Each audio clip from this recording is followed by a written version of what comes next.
Welcome to the Northwest Sports Fanatics YouTube channel. I am your host, Orion. I got a great show for you here today between the Chicago Cubs and the Seattle Mariners. First pitch is going to be here in roughly 5 minutes. So let's cue up the music, take a look at the thumb, and let's get into the starting lineups. Happy Sunday, everyone.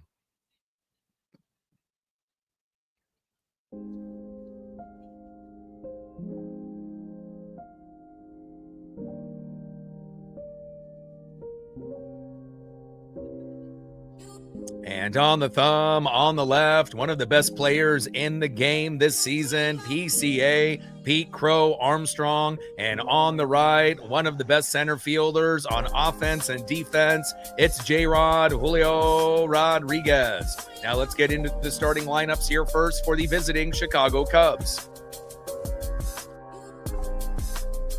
Leading off for the Cubs in center field, Pete Crow Armstrong. Batting second, playing right field, Seiya Suzuki. Batting third, playing first base, Michael Busch. Batting cleanup, batting fourth, third baseman, Alex Bregman. Batting fifth, playing left field, Ian Happ. Batting sixth, playing shortstop, Nico Werner. Batting seventh, playing second base, Pedro Ramirez. Batting eighth, DHing for the Cubbies, Michael Conforto. And batting ninth, catching for the Cubs, Carson Kelly. And on the mound for Chicago with an 8-9 record, ERA of 3.77, Shota Imanaga. And now let's get into the starting lineups for your Seattle Mariners. Leading off for the Mariners with a spectacular game last night, hitting a home run on the first pitch, robbing a home run, and a walk-off at the end. You know who it is, Mr. Trident himself, Randy Arozarena. Batting second, DHing the Italian stallion, Dominic Canzone. Batting third, playing center field, it's J-Rod Julio Rodriguez. Batting cleanup, batting fourth, catcher for Seattle, big dumper, Cal Raleigh. Batting fifth, playing first base, it's Nails, Josh Naylor. Batting sixth, playing third base, Weston Wilson. Batting seventh, playing second base, Cole Clutch Young. Batting eighth and playing right field, Robles. And batting ninth, playing shortstop, Leo Rivas. And on the mound for the Mariners with a 4-7 record, ERA of 3.71, it is Miller time, Bryce Miller. Trident's up, let's go M's. I'm going to be shooting for 100 likes, 100 on that dono train. And 5 to 15 subs. Let's get it, baby. Shout out to my boy Brooks Beats with the best beats on YouTube. Injury bug continues to hit the Mariners, and after Brendan Donovan got hit in the head in the batting cages in pregame, he's going to go to the 7-day injured list with a concussion, kind of similar to Julio Rodriguez earlier in the year. Hopefully he's not out for that long, but for the time being, Patrick Wisdom got called up. And again, you know, they got other guys like Lazaro Montes, who's approaching 40 home runs on AAA. That might be a better option, but for the time being, Wisdom is called up. And again, next man up approach. You know, we've had injuries all year, you know, but again, I do feel very confident, you know, in this Seattle Mariner team. We're only 3 games back. And one thing to also keep in mind, I did some research last night. Games left versus teams that are above 500. Now, we have the hardest schedule out of any team out of all 30 in August, and we have the easiest schedule out of all 30 teams in September. So games left versus teams that are above 500 the rest of the way. Astros, 19. Rangers, 16. Mariners, 7. So we can definitely make up the ground, and I do believe that we are going to win the division. I know that's kind of a bold statement, but again, we know that August has been tough, but we've got through a grunt of the schedule already. And again, if we can just find a way to overachieve against the Phillies and the Red Sox and the Blue Jays. September is the easiest schedule in baseball. So we just got to be able to do what we do best. Next man approach. And again, it just sucks with all the injuries, again, but JP Crawford ended up balling out for the Tacoma Rainiers. So you're starting to see some of these other guys that are going to come back to the team. Donnie is probably the most unlucky player, in any team in 2026. But again, hopefully in that September run, he'll be able to stay healthy for the month because we're definitely going to need him. Let's go, baby. Trident's up. Let's go, M's. Andre in the building. What's good? Chuck and Daniel in the building. How are you? Golf in the building. Hawks in the building. Let's go. 757 in the building. Noel in the building. I see you. Julie is in the building. How are you?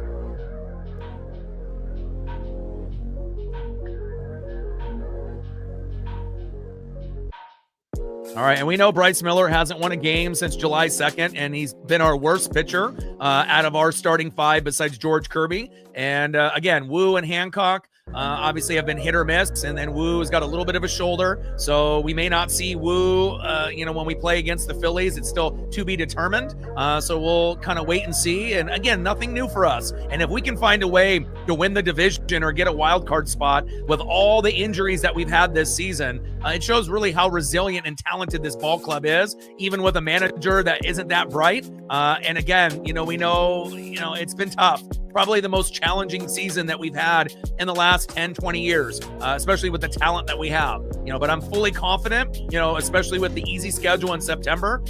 Still, with an easy schedule, you got to get the job done. You can't be playing down to competition. You got to be able to step on the gas and not look back. So again, we do have a responsibility to, keep things going, but hopefully we can finish strong here in August in the toughest schedule in baseball. And then we go to the easiest schedule in September out of all 30 teams. And we're only 3 games back. And again, with so many above 500 teams, 19 and obviously 16 for the Astros and the Rangers, it definitely feels like we're going to definitely make up some ground. 19 for the Astros, 16 for the Rangers, teams above 500 the rest of the way. Mariners, only 7 teams above 500, or 7 games, versus those teams above 500. And again, 7 games left, to face some really tough competition. And then it gets much easier moving forward. So looking forward to that. And we are just about ready to get started here. And hopefully we can get the job done. It's Bryce Miller's birthday today. And I couldn't think of a better birthday present, not only for the Mariners and a sweep against the Cubs, but also for him to finally pitch well. Jonah in the building. What's good?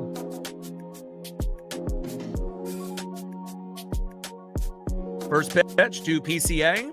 4-seam fastball, 97 miles an hour in there for a strike. 0-1 count.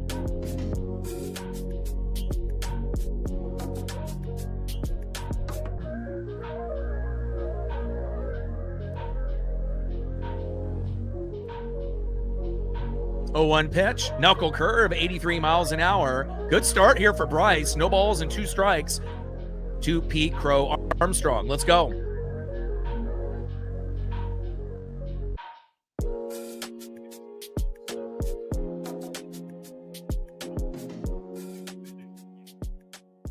We just got to be able to, feed off the momentum. And obviously, we got the Phillies next, and we know how tough that's going to be. 0-2 pitch, high and away. 4-seam fastball, 96 miles an hour there by Bryce Miller. Rocking the steelhead look. A very clean, simple look, but I like it, And again, hopefully we'll be able to, get the 5 runs, 7 to 10 hits. And it probably is going to have to be, 5 to 8 runs to win this game. 1-2 pitch, little foul tip back into Cal's glove.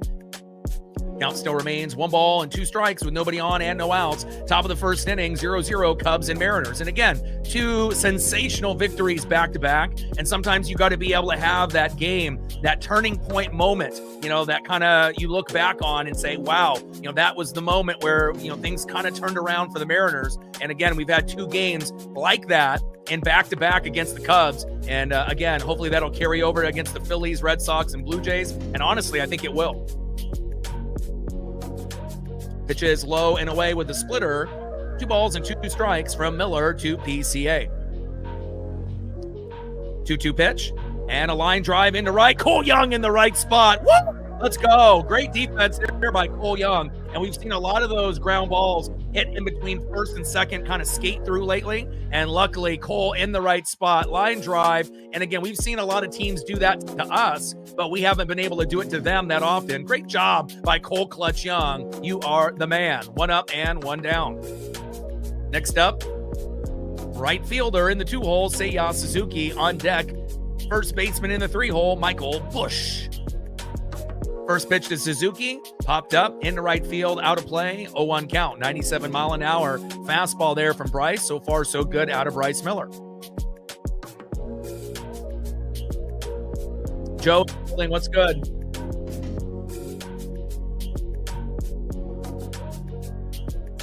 Oh, 1 pitch, low and at the knees.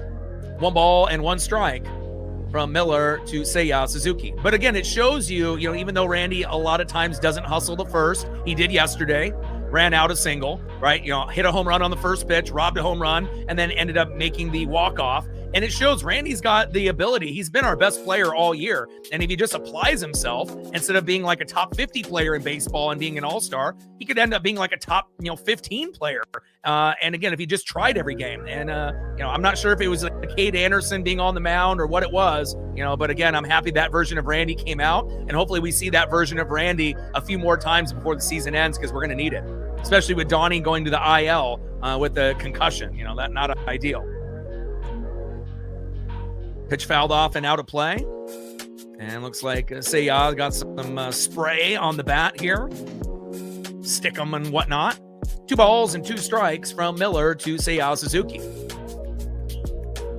Tried ends up, let's go M's. But again, games above teams against above 500, 19 Astros, 16 Rangers, and only 7, for the Mariners. So the schedule gets much, much easier. A lot more tough competition for the Astros and Rangers moving forward. And again, if we just do what we do best and compete, especially the way that we played lately, we should be able to make up those 3 games pretty quick. And obviously, I still think that we're going to win the division. I know that's kind of bold, but I really do believe it. 3-2 pitch, high and away. And Seiya Suzuki ends up making his way to first with a walk. Now, Hawks, you may not like the steelhead jersey, but again, sometimes simple is nice, and again, if I had to choose between the steelhead or the cream, I'd rather go with the cream, but again, I'd rather go with something that says Seattle in the front rather than steelheads. So again, we've seen different versions of this jersey. I prefer, the gray and obviously the cream to come back. I think those are a little bit, more eye appealing. But again, everyone's going to have their favorites, whether it ends up being the City Connect blue, the teal, the road blue, or just the classic white. But again, I love every jersey that we got. I don't really think we have any that are ugly. 0-1 pitch, low and at the knees, knuckle curve missing, 82 miles an hour. 1 ball and 1 strike from Miller to Busch.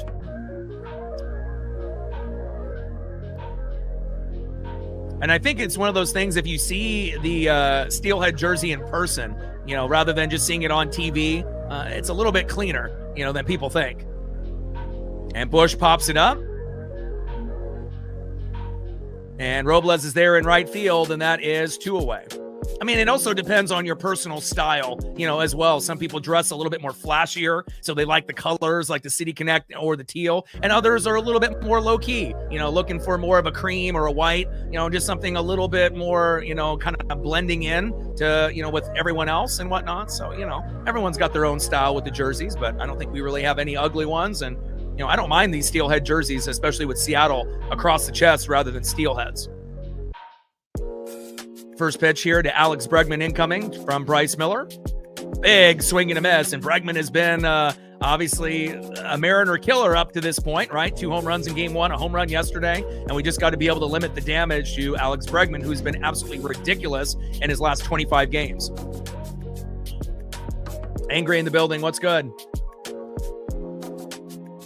Joe in the building, what's good? 0-1 pitch. Low and into the dirt. Slider, 89 miles an hour. 1 ball and 1 strike with a runner at first. Seiya Suzuki with the walk with 2 outs.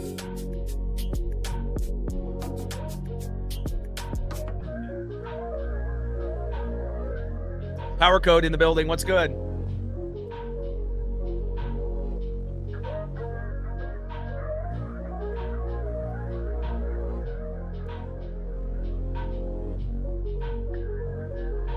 167 average, 3 for 18, 0 home runs versus Bryce. But again, this version of Bryce Miller, who started off 3-0 and now is 4-7 and hasn't won a game since July 2nd. We just got to hope that he can give up 3 runs or less, preferably 2 or less, to give us a shot. And then obviously 5 runs, 7 to 10 hits. That's kind of the magic number. And if we can hit that 5 to 8 run, number, again, really good things typically happen. And I got an insane record for the Mariners this year also when we score 4 runs or more.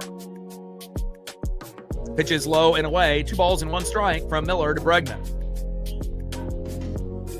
2-1 pitch, big swing and a miss, nasty slider. And I don't know, and remember, it's Bryce's birthday today. So again, hasn't really been very good for, more than a month. But maybe just the fact that it's his birthday today, maybe he'll end up trying a little bit harder, to be able to get the victory here and a potential sweep for the Mariners. 2-2 pitch to Bregman. Check swing, goes behind the plate and out of play. 2 balls and 2 strikes with a runner at first. Suzuki with 2 outs.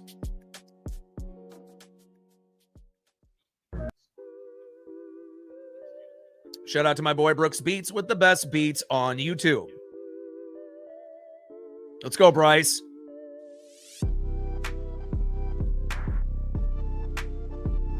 Two-two pitch, got him. And that's the best first inning that we've seen out of Bryce Miller in a long time. Great job, birthday boy, getting the job done. And you know what time it is. It is Miller time. Great job.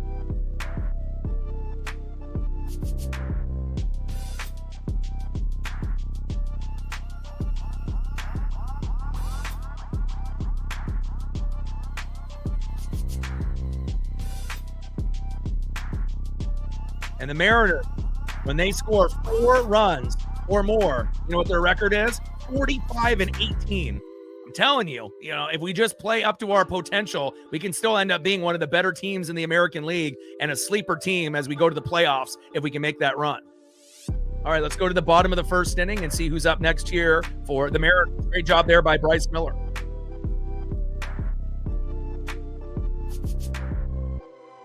Leading off for the Mariners, raising the trident multiple times. Our hero yesterday, left fielder, Randy Arozarena. Sweet photo. Batting second, DHing for Seattle, the Italian stallion, Dominic Canzone. Be patient in the box, and that Dom bomb will come. We got 3 guys sitting at 19 home runs, and I would love for our top 3 guys in the order to be able to all get to 20. And batting third, center fielder, it's J-Rod, Julio Rodriguez. And on the mound for the Cubbies, 8-9 record, ERA at 3.77, Shota Imanaga.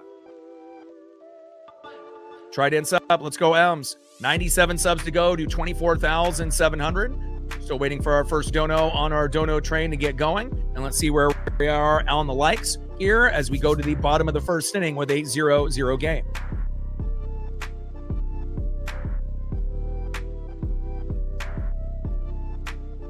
All right, good start. We're at 36, 64 to go.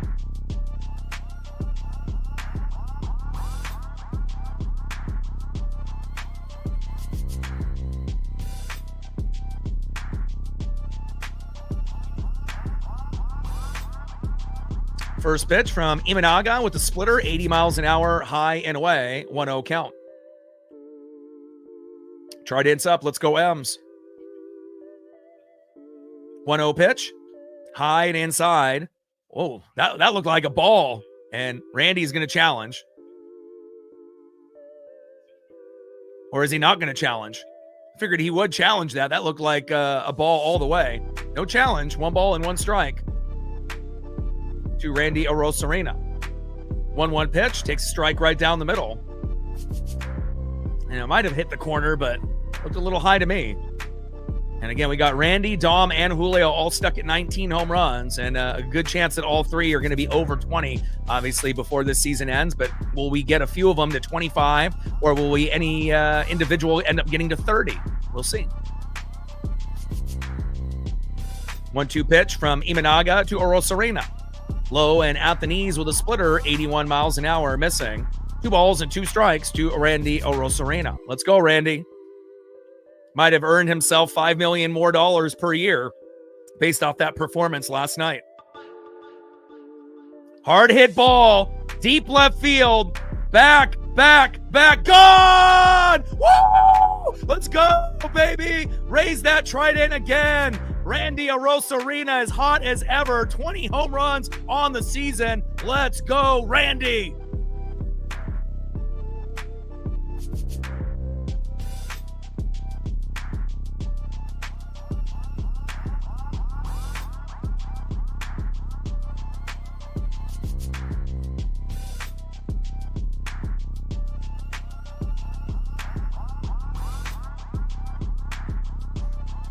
Unbelievable.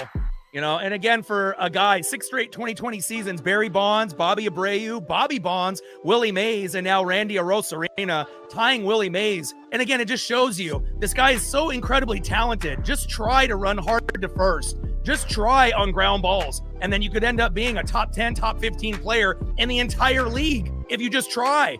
You got all the skill to do it. It's just a matter of effort. And do you want to do it? As he plays the trident like a guitar, baby. Let's go. 1-0 Mariners. Hey, welcome to Randy land, baby. I love it. And again, especially with Donnie out, this gives us, a leadoff hitter that we can believe in. Great job by Randy. 1-0 pitch, takes a strike looking high and inside. 1 ball and 1 strike to Dominic Canzone. And again, Brendan Donovan is our best leadoff hitter. We saw Randy kind of fill in the gaps last year. And based on how Randy has been playing lately, we got to keep him as a leadoff hitter, especially if he's going to be hitting home runs early in the game. And that might lead to another one later today.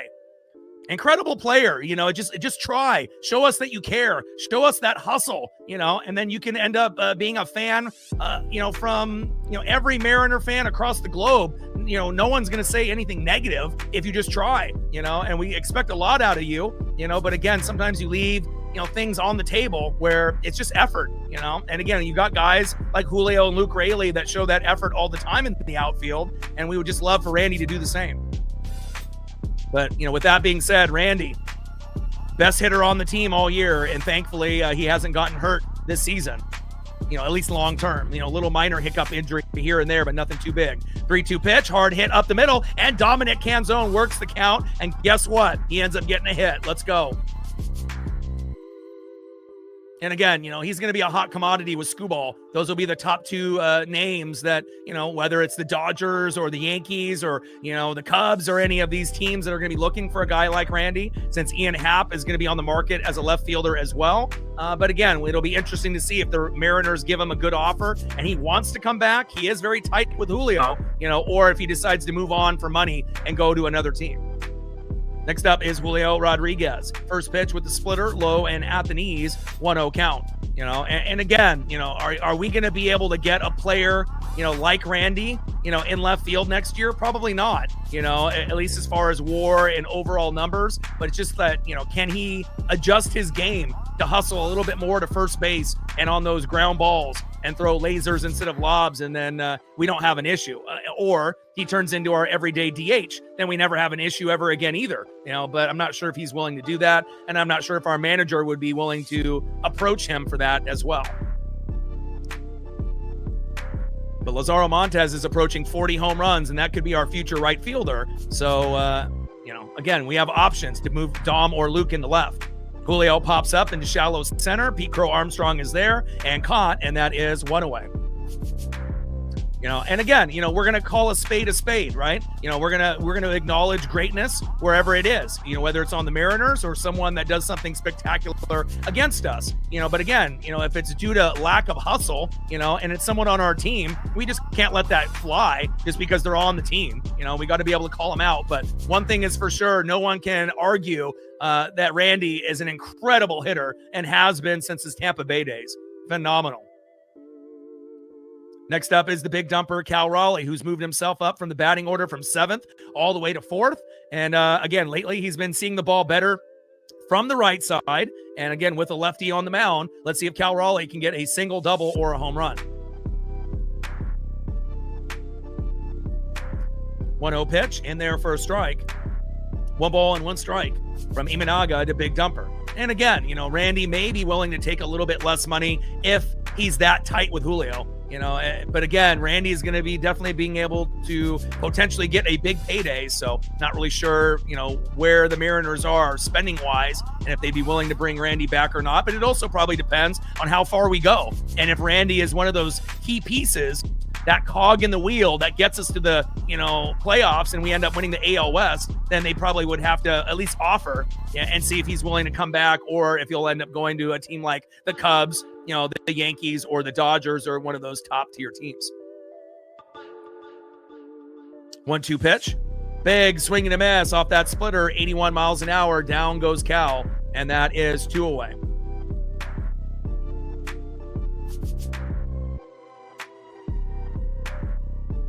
Next up in the 5-hole, first baseman, it's Nails, Josh Naylor.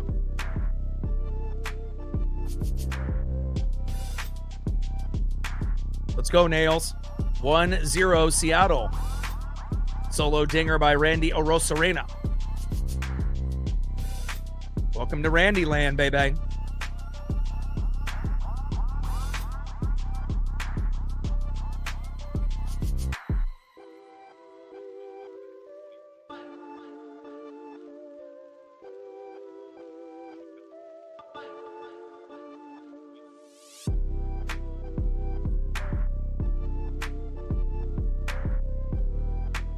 Bottom of the first inning, runner at first with 2 outs. Mariners with a 1-0 lead. And, if somehow, some way we can find a way to win with Miller on the mound, our worst starter, on his birthday, and we can hit 5 to 8 runs, that's going to give us a lot of momentum going into the Philly series, where normally we would maybe only win 1 game or none. And if we win today, we might actually be able to win 2 out of 3 against Philadelphia. And again, in the past, we've been obliterated, in Philadelphia. But obviously, if you're playing at home, you have to feel like you got a little bit better of a chance, even though they are a very talented ball club. Pitches inside, 1-0 count. 1-0 pitch, low and away. Great take there by Josh Naylor with a sweeper, 78 miles an hour. 2 balls and no strikes to Josh Naylor. Shout out to my boy Brooks Beats with the best beats on YouTube. And also knowing that he's on his, last year in the deal, the better that Randy plays, the more money he's going to get, and again, there's just a couple little things that he just needs to improve on, and then everyone will be happy and we will never, bitch and complain, about that lack of hustle to first base, and those ground ball, lazy plays, we just need a little bit of more effort. And it shows you when Randy tries, he can end up doing something that not a lot of guys could do in this league. Hit a home run, rob a home run, and then hit a game-winning walk-off home run late in the game. But also got to give credit to Weston Wilson and Leo Rivas, because if they don't get on, then we're not even talking about, this Randy, situation here today. 3-1 pitch in the gap. Yes. And Naylor stays hot. Go, go, go. Let's go, baby. Runners at first and second. I like the way that we're playing. Let's go, baby.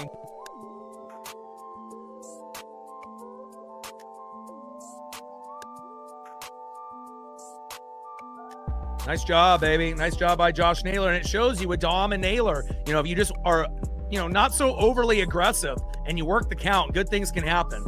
And again, Weston Wilson in the last couple games really doing a good job. He's in the box. On deck is Cole Clutch Young. But got to give a lot of credit to Weston Wilson and Leo Rivas in the last couple days.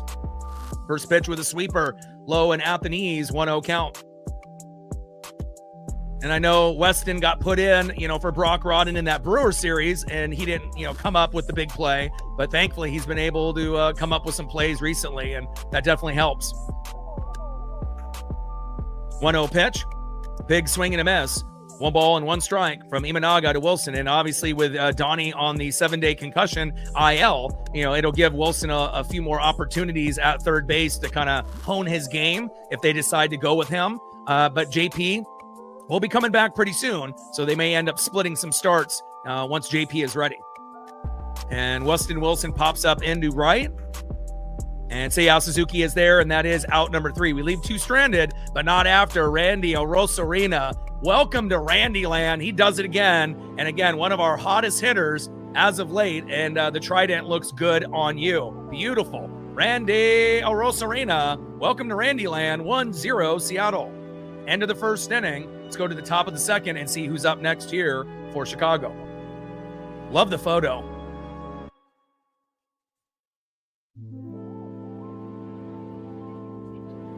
Next up for the Cubs, in the 5-hole, left fielder Ian Happ.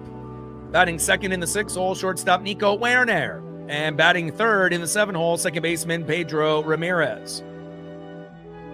Trident's up. Let's go M's.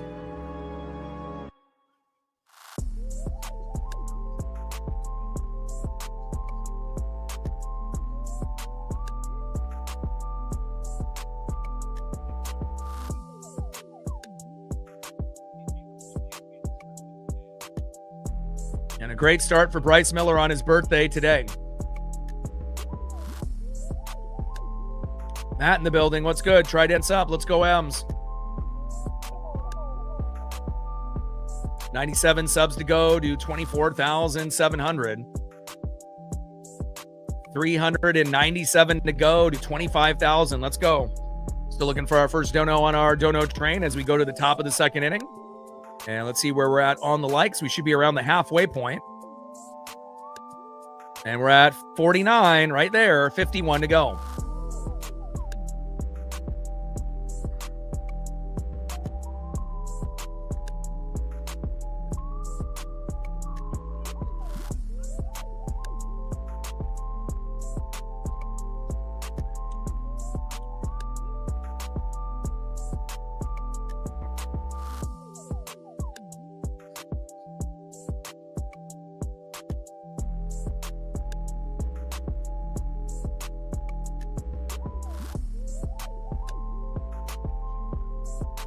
Yeah, and I don't think necessarily age Julio feels that he's the focal point. He's always going to be one of the most popular Mariners on the team. Really, it's just about him, doing his job, playing great defense in center field and trying to help this team win, and I don't really feel that, Julio's one of these guys that has this like humongous ego and that he has to be better than everyone else on the team. I don't think that whatsoever. I think he's a really good team player.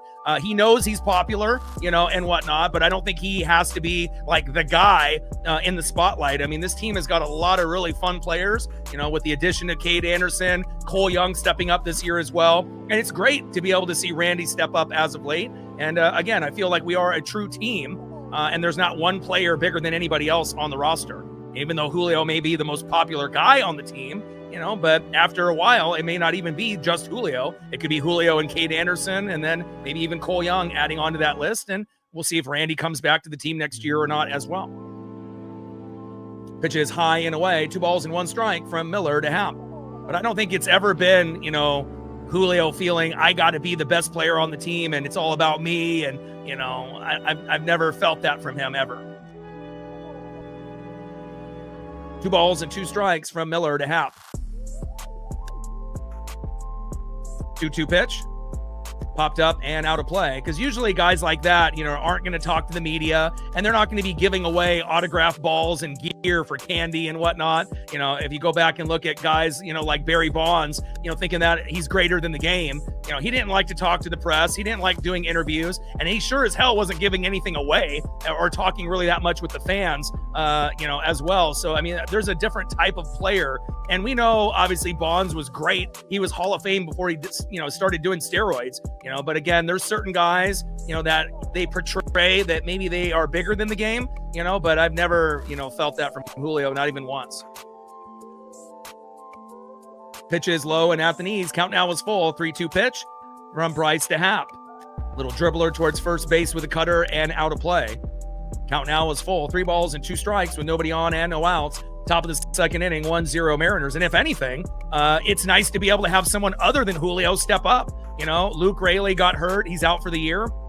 Dom is streaky, and we just need to be able to have guys to pair up with Julio so that way we have a complete no-fly zone. And again, Lazaro Montez is going to be the next kind of Yordan Alvarez, in my opinion. The guy's almost at 40 home runs in AAA. And again, he's got a big body like Yordan Alvarez, and he can throw guys out. That's the future right fielder. That's going to be a guy that will throw guys out like Ichiro, but hit big home runs like Yordan. And that'll be the starting right fielder whenever that day comes. You got Julio in center, and then it's just a matter of, do we re-sign Randy? And if we do, then he's left fielder. And then if not, then, we got Dom, Luke Raley, or potentially someone else that might be able to play that spot. But again, Lazaro Montes, Julio, and Randy, if we ended up having those three, that's pretty sexy. If we can just get Randy to hustle a little bit and be a little bit better on ground balls. 3-2 pitch.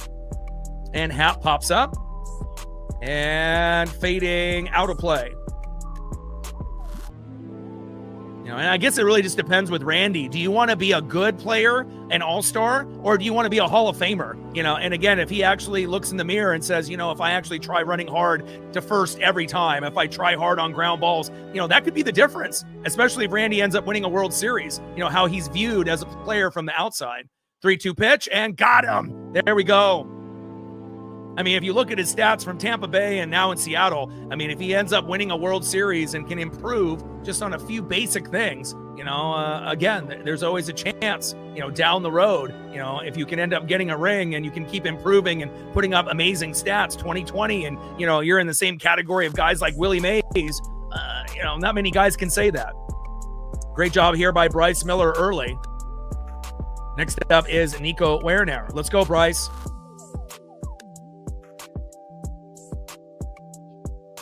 Miller on the mound, Werner in the box.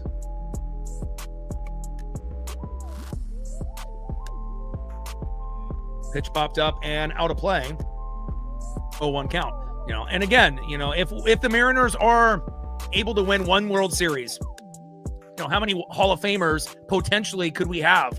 If you look at the pitching staff and you end up looking at, the players that we have, and obviously, we need to be able to be consistent, making the playoffs year in and year out to kind of get these stats up for consistency with some guys. But there's potentially, a couple guys that might be Hall of Famers when their careers are all said and done, whether they play their whole career with Seattle or if they end up moving on and going to another team and winning a World Series, and kind of boosting their numbers depending on, if we keep them or not, or if they end up moving on, with the trade or not. Takes a strike looking high and away. 0-2 pitch, little slow dribbler towards third. Weston Wilson there, running throw to Naylor, and got him. There we go. Good defense there by Weston Wilson. Always makes me a little nervous when we got Weston there, or JP, or Emerson, even though he's been pretty good at the defense, but now is hurt. Obviously, Donnie gives us the best, individual at third, defense and offense, but obviously with the concussion in batting practice yesterday, getting hit in the head, and he's on the 7-day injured list with a concussion protocol. Next up is Pedro Ramirez.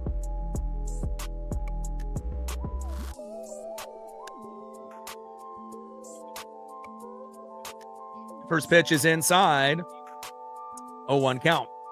Honestly, even if Randy never hustles to first base and he continues to be kind of lazy on ground balls, he's going to get paid. He's going to be the biggest name in free agency besides Skubal. Those are going to be the top two guys that people are clamoring over.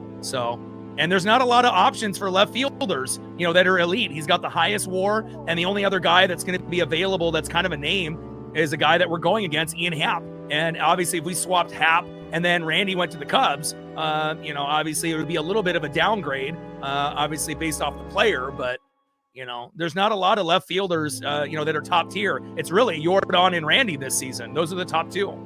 And a big punch out there by Bryce Miller. And look at that, Bryce Miller on his birthday, a no-hitter so far. Beautiful.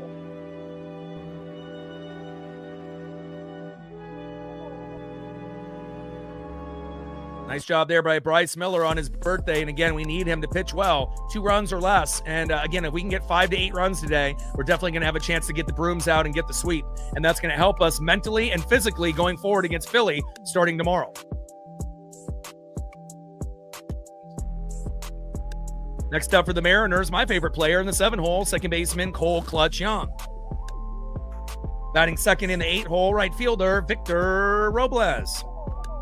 And batting third in the 9-hole, shortstop Leo Rivas, who really has taken advantage in these last 2 games. And if Leo doesn't do what he did in these last 2, we obviously aren't talking about the Mariners potentially going for a sweep today. Great job, Leo. Great job, Weston Wilson. And great job by Randy Arosarena. And that momentum has carried over to today as well.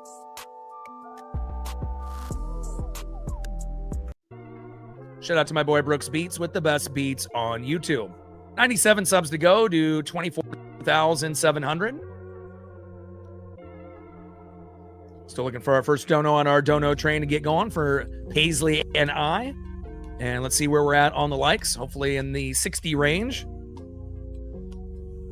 And we are at 63, 37 to go.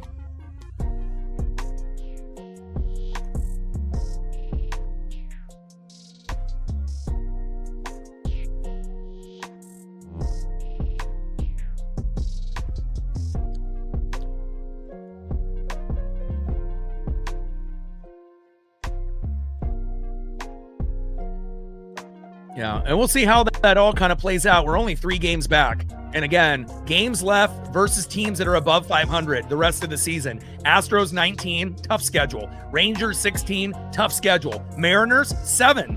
So again, with only 3 games back and the easiest schedule in baseball out of 30 teams, it's the easiest in September. I think we're going to come back and we're going to win the division and we're going to make the playoffs. Even if we continue to keep getting guys hurt, we're still going to find a way, I believe. And again, it may not be, easy, and we can't let our, foot off the gas in September. We have to come out and not play down to the competition, but hopefully, some of the individuals that have been hurt will be able to stay healthy, like Brash and Criswell. We'll get JP back shortly, and hopefully Donnie has no more injuries the rest of the year. Fingers crossed. And again, if we can have a healthy ball club for September, that could really be the difference between us making, the playoffs or just barely missing it. But for the Astros and Rangers, their schedules get incredibly tough, and we got the hardest schedule out of any team in August, and then we get the easiest in September. So I'll take that trade-off. 1-2 pitch, hop behind the plate and out of play. I mean, it would have been nicer if they would have kind of split the schedule, where we would have had like a medium schedule in August and September. But again, if we have to go through the gauntlet in August and we're almost done with it, and then we can go into September and not necessarily coast, but take each game with the importance that we can win the division and make the playoffs, even though this year has gone sideways many, many times. I think it would say a lot about our ball club, even though we could definitely use a better manager, and I think we can all agree with that. Pitches low and away with the splitter. 2 balls and 2 strikes from Shota Imanaga to Cole Clutch Young. Let's go, Cole. 2-2 pitch. Big swing and a miss. Down goes Cole. And that is 1 away.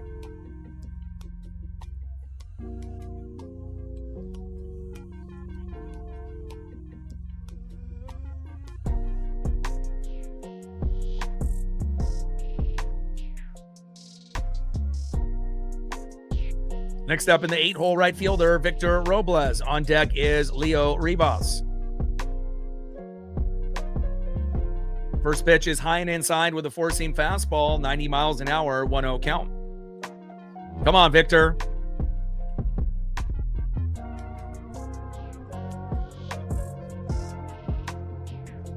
One-0 pitch, high and away, 4-seam fastball, 91 miles an hour, 2 balls and no strikes to Victor Robles. And when Robles started to get a chance to play, he had back-to-back triples in back-to-back games. And again, we don't really have too many guys that get triples often. And sometimes that can be the difference on starting a little bit of Uncle Mo and momentum for that particular game. 2-0 pitch and another ball to Robles. Great patience here by Victor. Still looking for his first home run this season. 3-0 pitch. Finally getting in there for a strike, 4-seam fastball, 90 miles an hour. Shota Imanaga on the mound and Victor Robles in the box. Let's go, Victor. Take the walk if it's there. 3-1 pitch. There we go. Takes the walk. Beautiful. Great job there by Victor Robles, and getting a walk is just as good as getting a single. Great job, Victor. All right, next up, one of the hottest hitters in the last 2 games for the Mariners, Leo Rivas. Got the walk-off, obviously, 2 days ago, and then it was instrumental in the comeback late last night with Weston Wilson. Rivas knocked him in, and then ended up coming home with Randy with the walk-off late in the afternoon yesterday. First pitch into Leo Rivas. 0-1 count.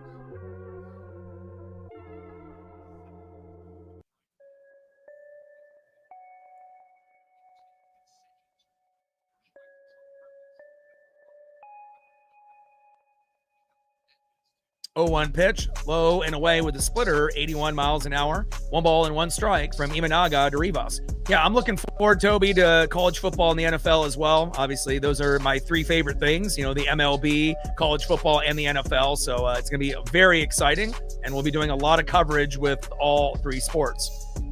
Pitch foul back behind the plate and out of play with that 4-seam fastball by Shota Imanaga.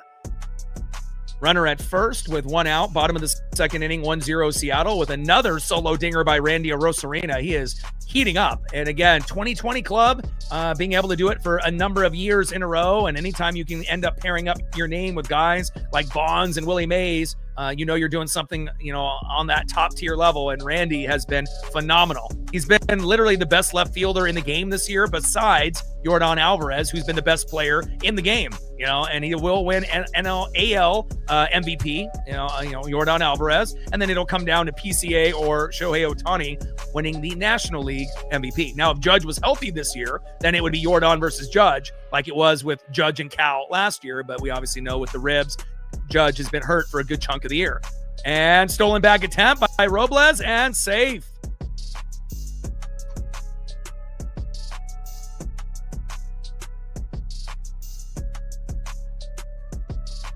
Let's go, baby.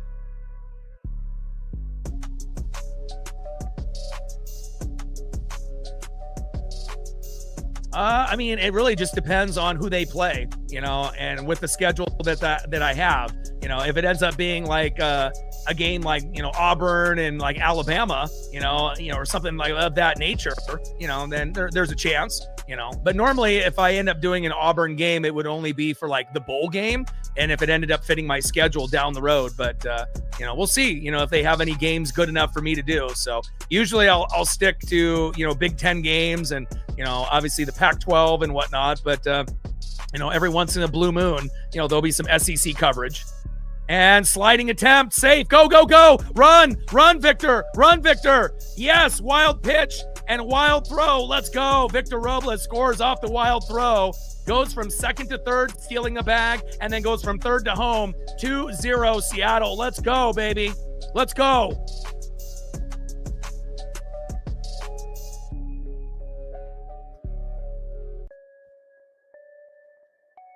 Let's go, Victor. Going from first to second, stealing that bag, almost getting hit in the head, there from the catcher, and diving out of the way, and then going from second to third and third to home. Great job by Victor Robles. And again, it shows you Robles can have an impact on this team, even if he's not getting triples. Great job. And there goes Leo Rivas, and that is 2 away. And again, we need guys to step up considering, Donnie's going to be on the injured list. And I'm just happy that Robles didn't get hit in the head there. Because if Robles gets hit in the head, then he's on the concussion list also. We've already seen Julio, miss multiple weeks. Donnie now got hit in the head in the batting cage, and then the batting helmet fell off. And then we just have to be really, really thankful Victor was able to get out of the way. Because if he would have got plunked in the head there, not only does he not score, and it's 1-0 Mariners instead of 2, but then he goes to the injured list, and we've had way too many guys injured this year. Great base running by Victor Robles, 2-0 Seattle. Next up is Randy Arozarena. Let's go, Randy. And again, he's been the best left fielder in the game, obviously in the American League, besides Yordan Alvarez. Alvarez has been number 1. He'll win AL MVP, but Randy has been number 2 out of all left fielders. And then you could argue out of all left fielders, even in the National League, Randy's impact might be greater than anybody over there as well. 2-1 pitch to Randy. High and inside. 2 balls and 2 strikes to Randy Arozarena.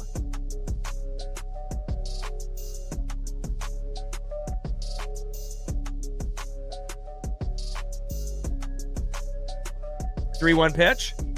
Hard hit ball by Randy. And again, this is kind of the blessing that we needed, right? Because again, it's like with Brandon Donovan going out and JP being injured, who do we put at leadoff? Randy, Julio, Cole Young, and obviously Randy had experience with it, last year, but, filling in yesterday and hitting a home run off the first pitch. And, you can definitely tell, there's momentum in baseball, just like there is in football and basketball and hockey. And it's a little bit harder, to gain momentum in baseball. But once you have it, it's like lightning, you just got to keep it going. And, once it strikes once, realistically, it might strike again, and you just got to ride that wave. And again, we've been riding the Randy wave in the box all year. Now, if we can just get him to hustle and run out, singles to first base on the regular like he did yesterday, rob some home runs like he did yesterday, and then come up in the clutch late in games and at the beginning of games, that could be the difference between us, winning the division or not. 3-2 pitch, and Randy forcing the walk. Great job by Randy Arosarena. Nice job, Randy. And I love this photo. Well, that's one of the best ones that we got. And it's only fitting with Randy's performance as of late. Next up is the Italian stallion, Dominic Canzone. On deck is Julio Rodriguez. And you got to remember, when we started this series, we ended up playing the Brewers, the best team in baseball, right? 30 games above 500. And again, if they didn't take out, Brock Rodden for Weston Wilson, and he was able to come up with a big hit like last night, maybe we win 2 out of 3, versus the Brewers, but we only won 1. But again, we started to play some really good ball against this Cubs team that may not be on the Brewer caliber, but they were still 20 games above 500, as we were sitting about 7 games below. And again, we're really starting to catch fire. And again, I really like, playing against the Cubs, whether it's at Wrigley or at T-Mobile. It just feels like it always brings out the best in us, regardless of the Cubs record or not. And again, it's, if I was going to go to a game, this would be the team that I would want to see in the National League. I haven't got to see him in person yet, but I hope to one day. And I'm jealous of anyone that went to yesterday's game or obviously the day before. Or if you're there right now. First pitch into Dominic Canzone, 1-0 count.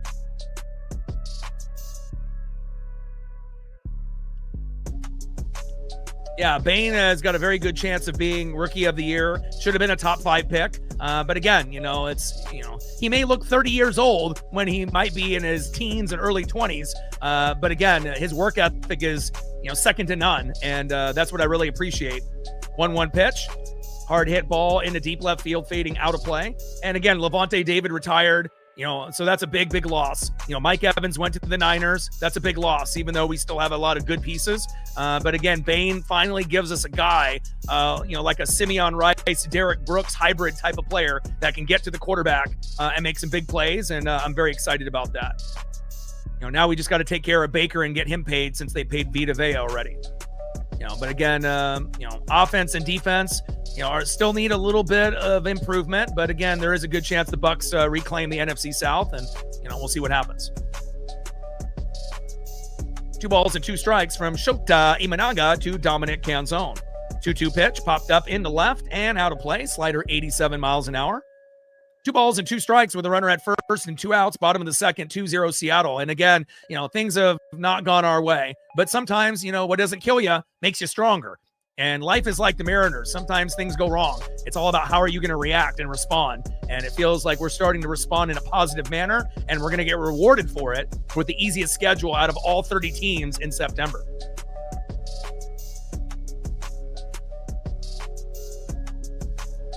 Oh, that's awesome. Sean in the building. How are you? 2-2 pitch. Oh, and it hits Dom in the shoulder. And Shota Imanaga having a meltdown early. And again, we've seen Bryce Miller do this, but it's his birthday today. And maybe we have to be kind of blessed that Miller's on the mound on his birthday. Hasn't pitched well since July 2nd. But that simple fact, the pressure on, what happened yesterday and the day before on his birthday, let's get the job done. And again, Woo's got some shoulder inflammation. JP hit a home run and started looking good on the Tacoma Rainiers. Now we got Donnie going to the IL for 7 days with a concussion, getting hit in the head and, the batting cage. It's kind of a freak accident. But again, next man up mentality. And honestly, I hope they call up Lazaro Montes, but I don't know if that will happen until next year because, again, he's approaching almost 40 home runs. And again, when's the last time you heard of a guy in AAA that's got 40 home runs, even though he hadn't played all his games in AAA, got called up a few weeks back. But again, 37 home runs, few more to be at 40. And that could be a key component, if we decide to call him up. I mean, I'd rather have Lazaro Montes rather than Patrick Wisdom that they ended up calling up, obviously, for Donnie. But, it is also based on position and need. 0-2 count here to Julio Rodriguez. 0-2 pitch. Big swing and a miss. Down goes Julio. And that is out number 3. We leave 2 stranded, but we end up taking the 2-0 lead. Victor Robles, great awareness on the bags. And again, we haven't been a very good, base stealing ball club.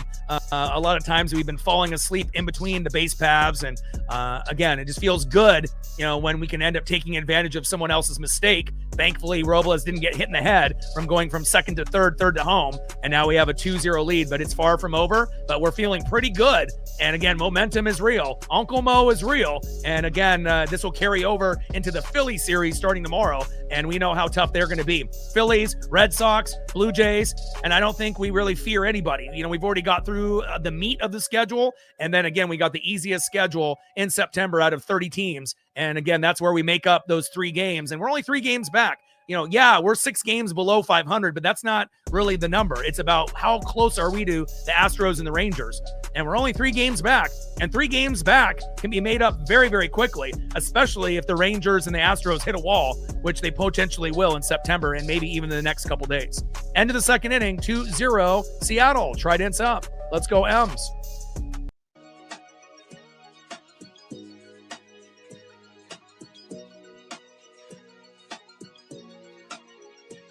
Let's see who's up next here as we go to the top of the third with a 2-0 lead.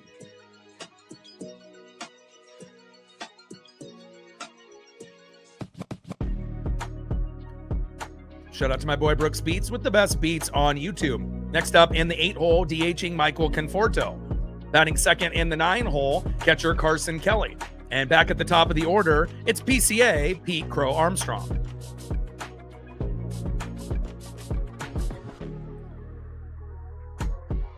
2-0 Seattle.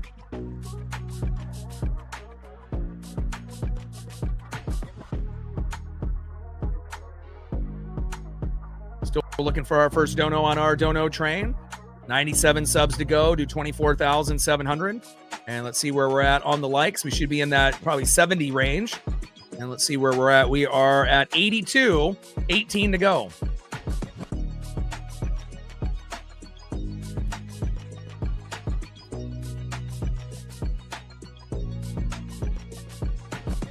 First pitch into Conforto in there for a strike, and this is the best that Bryce Miller has done. And remember, he started off the season 3-0, and he's gone, definitely on a big downward slope lately.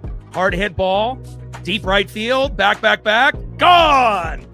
And just like that, Michael Conforto hitting a home run into the second inning, and now it's a 2-1 ball club. And again, you already knew that the Cubs, are going to get on the board. It's no matter who's on the mound, they're going to get runs. And we got to be able to get, 5 to 8 runs. And if we're able to do that, we should have a very good chance, to be able to be victorious.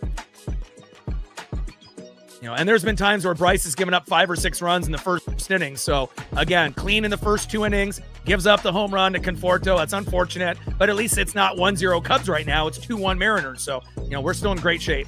Next up in the 9-hole, catcher Carson Kelly. On deck is PCA Pete Crow Armstrong. And remember, Bryce is our worst pitcher out of our starting 5 right now. Him and Kirby are at the bottom. And then obviously Wu and Hancock are hit or miss. And then obviously we just got Cade Anderson yesterday, and Logan Gilbert is our number 1 and has been pretty much all year.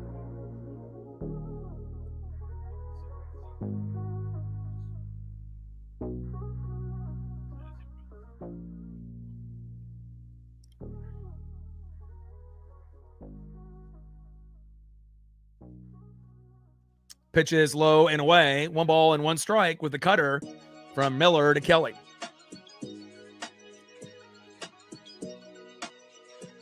Ivan in the building. What's good? Top of the third inning, 2-1 Seattle. 1-1 pitch, low and away. Slider 87 miles an hour there by Bryce Miller, pitching on his birthday today, and that might be the only saving grace of him actually pitching well. Come on, Bryce, we got to settle in after that home run that he just gave up. 2-1 pitch, popped up. Shallow center field. Julio is there and runs into Robles, but Robles is there as they have a little talk, and that is one away. Nice job there by Julio Rodriguez. And Robles needs to know his ground. Just let Julio get that ball, baby. Next up is PCA, Pete Crow Armstrong. On deck is Seiya Suzuki.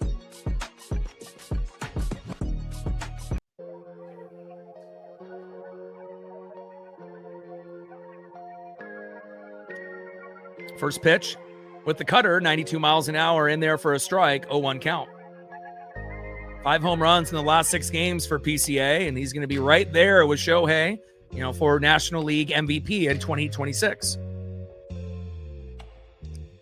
Libra in the building, what's good? Can never lose faith in this team. And again, we're only 3 games back, and again, it's definitely going to be in the Mariners, favor moving forward. 19 games left above teams above 500 for the Astros. 16 games left with teams above 500 for the Rangers. And you know how many the Mariners have? Games left with teams above 500? 7. So again, if we just do our job, we're going to win the AL West, even with the injuries and a manager that doesn't know what he's doing half the time. And again, we just got to feed off the momentum of Randy and others, and we can get the job done. Sean with a 20 from one doggo dad to another. I appreciate you. We're at 20 on the Dono train. One of our best supporters on the channel. Who will step up next? 80 to go. Big splitter and got him. There we go. Down goes Pete Crow Armstrong, and that is 2 away.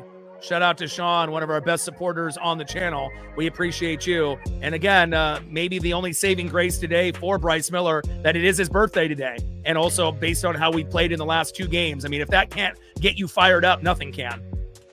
Next up is Seiya Suzuki. On deck is Michael Busch. But no matter who you are, whether you're, Mizorowski or Schlittler or someone like a Bryce Miller that struggled, this Cubs team can hit home runs off anybody. I mean, there is a reason why, this team is, typically, in that 15 to 20 game above 500 range all season long.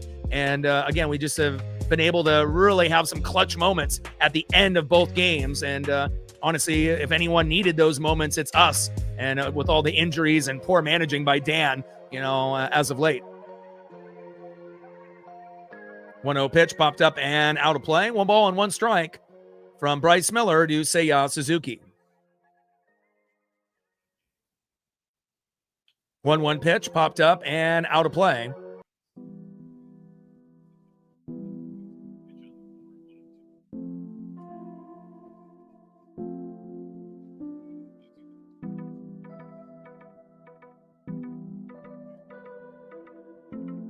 Let's go, Bryce.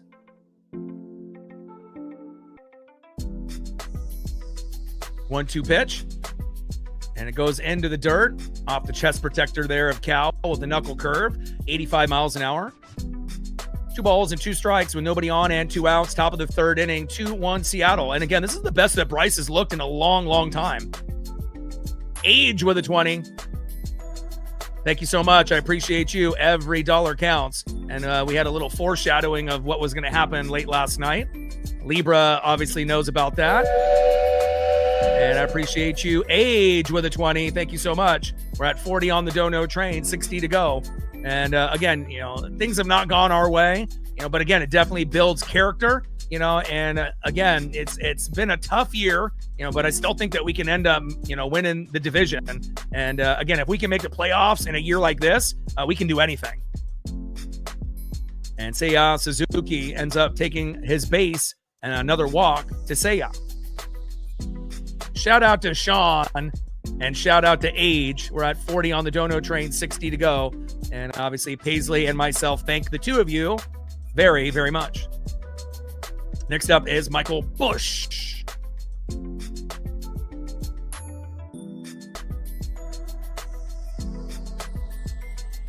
And throw to second, and throws a little high, and he is safe. And that's the only thing that is going to be tough, being able to throw guys out if Leo is going to be playing short. He's short as a player.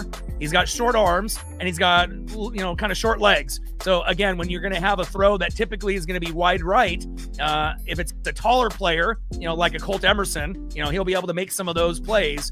Even a JP Crawford, but with Leo, it's got to be right on the money. And if it's not right on the money, the chance of getting the tag is going to be pretty tough, as we just saw right there. 1-0 pitch, low and at the knees with a splitter.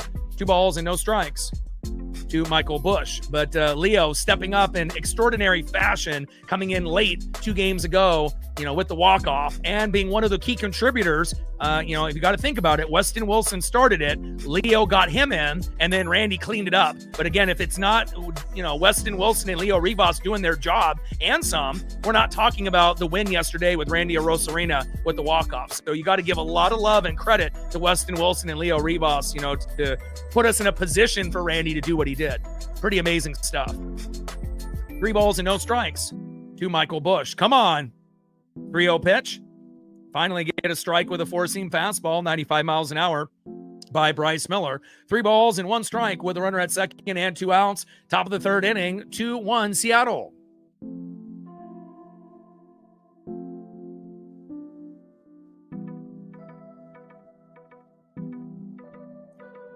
And a challenge there by Cal Raleigh. We'll see if we end up winning this or not. And again, we've had a lot of fans, a part of the channel that have been there from right at the beginning, and we lose the challenge there as that ends up being ball 4, but people that have been there since the 70s, from me in the mid 80s, people from the 90s, and even people from the early 2000s in the Ichiro era, and then even sooner than that, within the last 5 to 10 years, and again, if you can survive 20 years of rooting for your team, knowing that you have no chance for the playoffs whatsoever, and you still love the team, we're built different in the Pacific Northwest compared to every other fan base that's out there. We go through a lot more misery and pain, than a lot of other teams, in other areas across the country, whether you're a fan of any team in Oregon or Washington. But one thing is true. Once we build a team for 4 or 5 years and we're championship contenders, we're the real deal. We may not win the championship every time, like the Seahawks did last year, but again, you saw how great the Huskies were a couple years ago with Michael Penix Jr. and the squad they built around him. They made it to the Natty, ended up losing to Michigan, but a lot of teams would have ended up losing to Michigan. But again, a lot of really good quality talent, in Oregon and Washington, and sometimes it takes a while to get it to that point. But again, you may not win the championship the first time that you go, but again, I do feel very confident, that this Mariners squad in the next 20 years will have a good chance of making at least 1 or 2 World Series, especially with the core that we have. Obviously, we could use a little bit better management and a manager, but, I still have the faith. First pitch into Bregman is a ball, low and away with the sweeper, 1-0 count.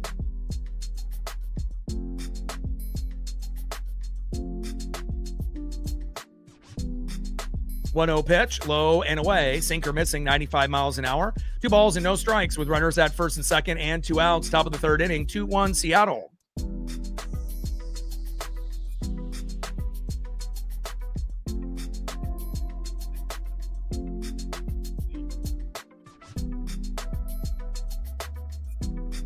.2 pitch, high and away.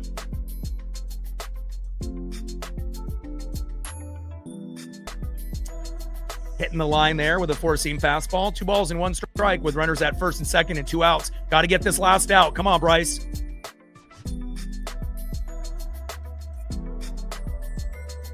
.2 pitch. High and inside. 3 balls and 1 strike from Miller to Bregman. And no matter what the record, no matter what happens, I'm always going to be here. I'm always going to rep the team to the fullest and always believing in this team, no matter what happens. 3-1 pitch, high and away, and another walk. And now Bryce, having a little bit of a mini meltdown here, and we got to prevent them from scoring here. And they got bases loaded with 2 outs. And again, we know how bad Bryce has been after starting 3-0. Hasn't pitched well since July 2nd. And it is his birthday today. But now he's in a very critical spot here with the Mariners hanging on with just a 2-1 lead. And it feels like even if they take the lead, it's not like we're going to give up and we're not going to be able to come back. But it would be nice if we can keep bases loaded stranded. First pitch with the splitter to Happ. Big swing and a miss. 0-1 count. And we don't even need Miller to get a strikeout. You know, pop up, ground out, fielder's choice, you know, just something simple.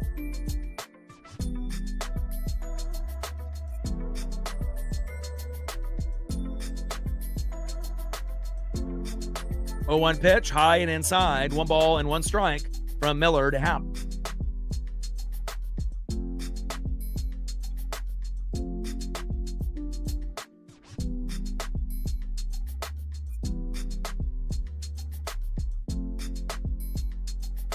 One pitch. Big swing and a miss. Let's go. Huge pitch there by Bryce Miller. 4-seam fastball, 96 miles an hour, high and away.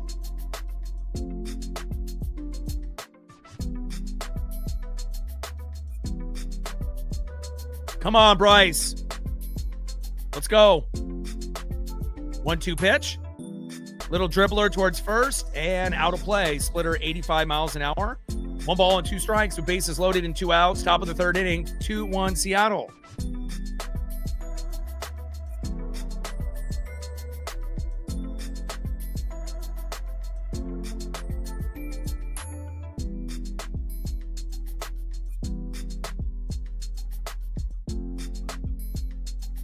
One-two pitch for Miller. Hard hit ball, deep right field. And a grand slam off the foul pole. Yikes. And Happ giving the Cubs a 5-2 lead. Brutal. And I guess even on your birthday, you can't get your birthday wish for him to pitch well. And obviously there's a reason Bryce is our worst pitcher out of our starting 5. And again, you know, we're going to have to score, 6 to 8 runs more than likely to win this game. And luckily the bats have been pretty damn good since the Astros series. But this one definitely hurts, leaving one hanging right down the middle and a good follow through swing that hits the foul pole. And that is a grand salami. Brutal.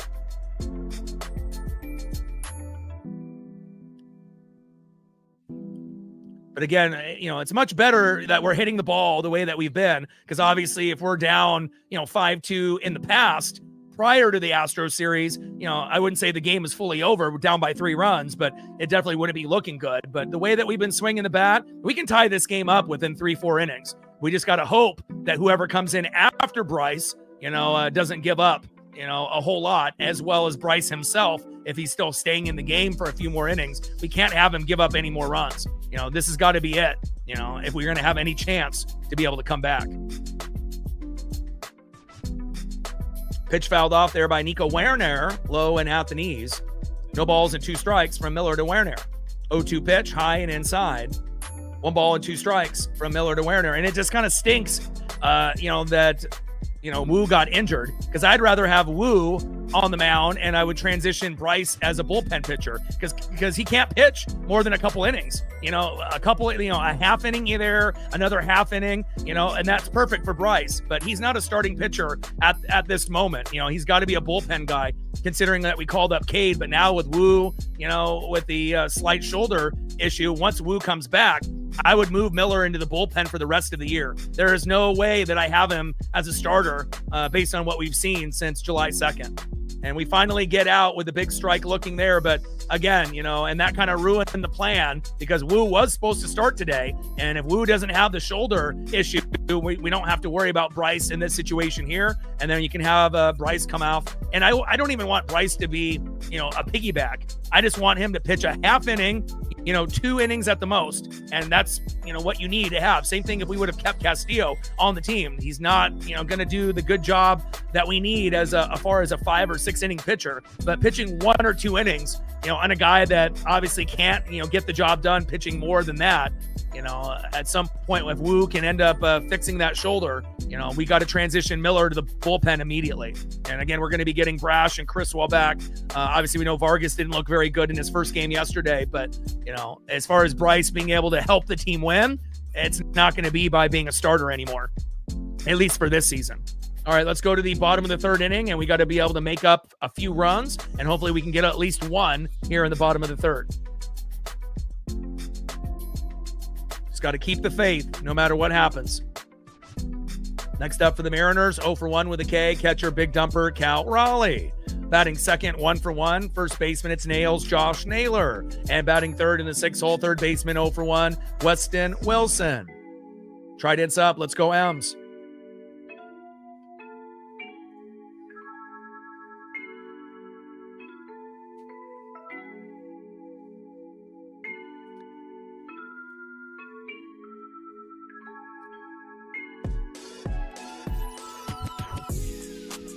$97 subs to go to 24,700.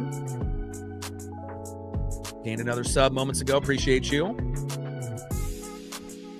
96 subs to go to 24,700. We're at 40 on the Dono train. 60 to go.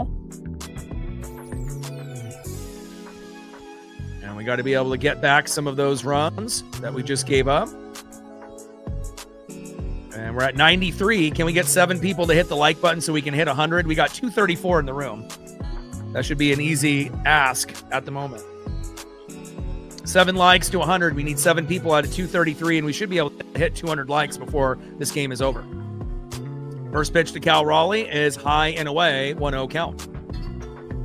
1-0 pitch, and slap down the line. Oh, almost got a home run. And again, Cal seeing the ball very well from the right side and missing a home run just barely on the foul pole there in left field.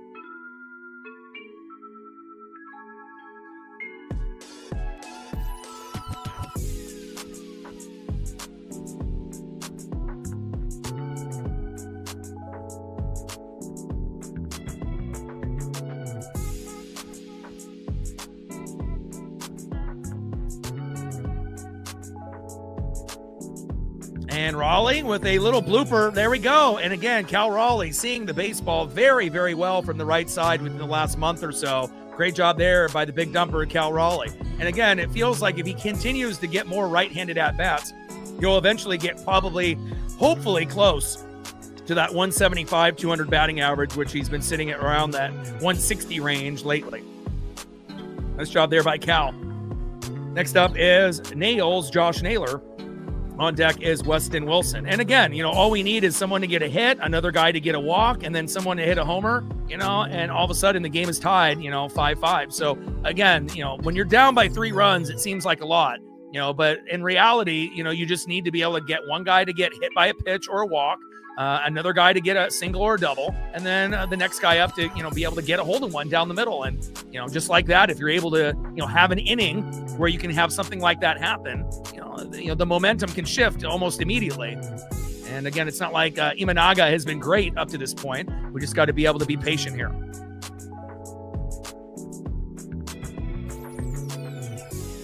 Oh, 1 pitch, check swing, high and away. Does he go? No, he does not. 1 ball and 1 strike from Imanaga to Naylor. And again, as long as we don't get down by more than 5 runs, we're good. We've been able to come back many, many times, when we're down by 5 runs or less. And when it goes above 5, then we've only been able to come back a couple times this season. So, and, scoreboard says 5-2, not 7-2 or 8-2. So we're still in a great spot here with 6 innings to go. 1-1 pitch, takes strike looking low and away. 1 ball and 2 strikes with a runner at first and no outs. Bottom of the third, 5-2 Cubs. 1-2 pitch, little slow dribbler towards first and out of play. And it's not necessarily like motivational speak. It's just facts. I'm the one that's calling these games every pitch, every game, every inning. So, I'm looking at every single nerd stat that I can. And, a lot of the things that are said are just based on what, the Mariners are doing. Again, we just have to have that blind faith, even though things have not gone really our way this season. 1-2 pitch. Hard hit ball there by Naylor. And foul. And again, being patient in the box is key. And then also just waiting for someone to have a meltdown of their own in the Cubs bullpen. The game obviously splits into two categories, starting pitcher and then the bullpen. And again, it only takes 1/2 inning of a pitcher to have a meltdown, and then you can come back into a game and score, 3 to 6 runs. So our time is coming. 1-2 pitch, low and away. 2 balls and 2 strikes from Imanaga to Naylor, but you don't want to play into the pitcher's hands and swing at the first 2 pitches and then get a bunch of pop outs and ground ball outs and to benefit the opposing team. You want to get the pitch count up and also get to pitch 3, 4, 5, 6, 7, because typically if you wait to get to those pitches, those are going to be the ones that are going to be more than likely a better chance of getting a single, double, triple, or home run, or potentially a walk. But if you swing at the first 2 pitches, and you end up making contact and you don't get a hit, obviously there's no opportunity for a walk or anything positive after that moment. And it's still possible to get hits in the first 2 pitches, but it's not like pitchers are going right down the middle on the first pitch like they used to back in the day. See, a lot of pitchers throw kind of garbage on the first pitch to see if you chase, and then a decent pitch on the second that they hope you foul off, and then you get into an 0-2 count. And then typically most guys that get into an 0-2 count, what happens? They strike out, or they pop out or ground out. So pitch fouled out and out of play. Count now is full. 3 balls, 2 strikes with a runner at first and no outs. Bottom of the 3rd inning. 5-2 Cubbies. Still plenty of time for a comeback. Shout out to my boy Brooks Beats with the best beats on YouTube. And Naylor with a hard hit ball into right. Run, baby, run. Let's go. There we go. Back-to-back hits, like I was mentioning. And now next up is Weston Wilson. And if Weston Wilson can do what he did against, the Yankees, where we ended up having that solo dinger, but if he can end up getting a hold of one, then the game is tied, right away. So again, not like Weston is really a home run guy, but you just never know. But we'll even take an RBI to get it to 5-3. We're not greedy here. If we got to earn our stripes, we will.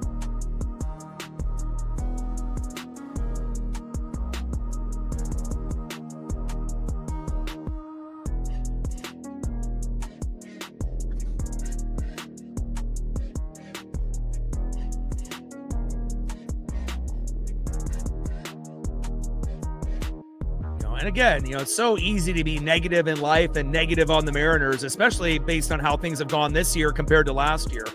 But again, like they say, 10% of life is what happens to you, just like the Mariners, and 90% is how you react. And obviously being negative and nasty isn't going to, make the Mariner players all of a sudden hit a bunch of home runs. You got to be able to be as positive as possible, and again, life and the Mariners are very similar. Sometimes life is unfair. Sometimes it's unfair for the Mariners. Sometimes things go wrong in life for the Mariners. How are you going to react? And, as long as you can end up having, that positive attitude where for me, it can always be worse. It's like you can end up getting a flat tire in your car, but someone could slash all 4 tires. Things can always be worse, and again, as long as you have that kind of mentality where, things,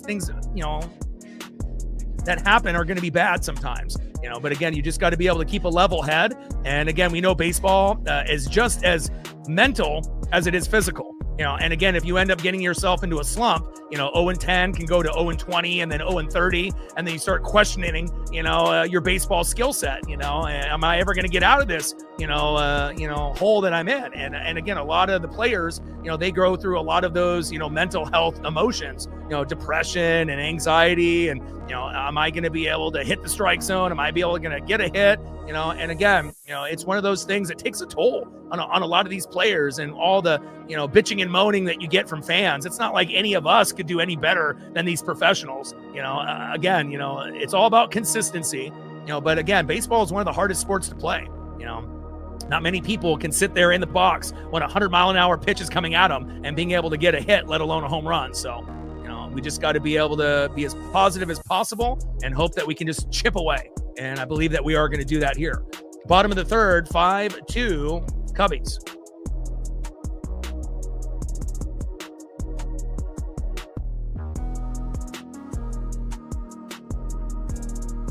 Now let's see if Weston Wilson can give us some of that Mariner magic like he did yesterday.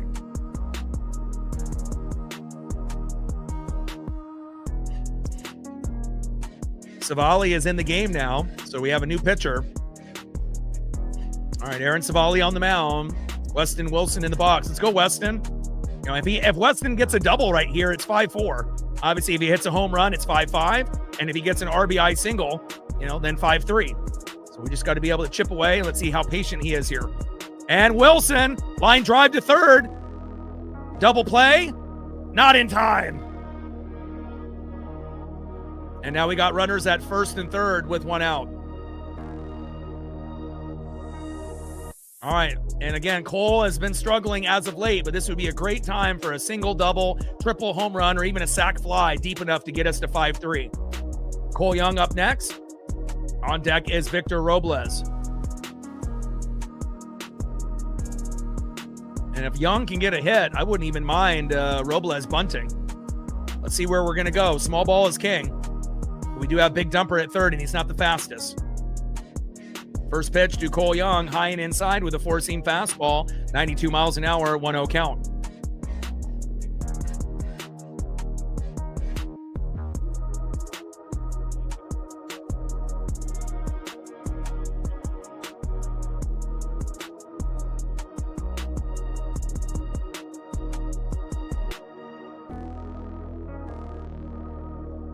And wild pitch. And then a stolen bag there. Let's go. Runners at second and third with one out. Good awareness by Weston Wilson.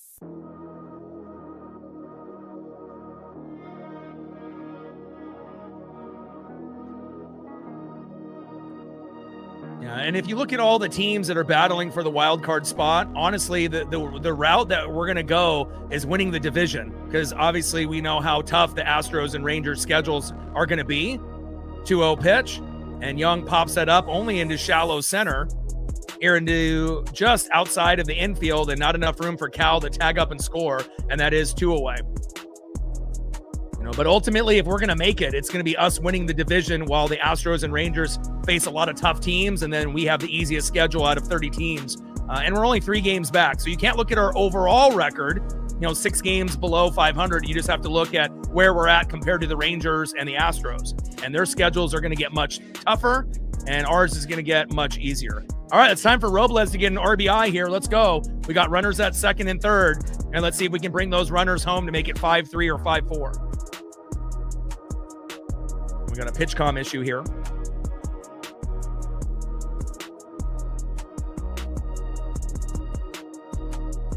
I mean, we're in the worst division in baseball, and thankfully, the AL West is horrible this year, because if it was like a normal year, yeah, we might be screwed at this point, even with an easy schedule coming up. But, again, with everyone being equally bad, and we have the best roster, out of any team in the AL West, it's just about, can we get healthy enough, and get hot enough to be able to overtake, the other 2 teams, and I believe we will.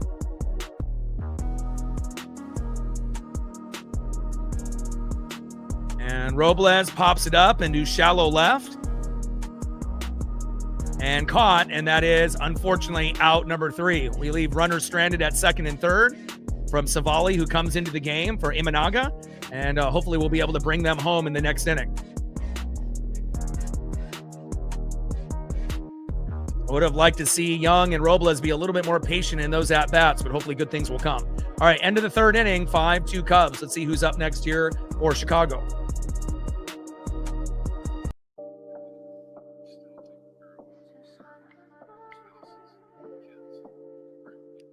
Next up in the 7 hole, 0 for 1 with a K, second baseman Pedro Ramirez. Batting second, 1 for 1 with the dinger, DHing Michael Conforto. And batting third in the 9 hole, catcher Carson Kelly.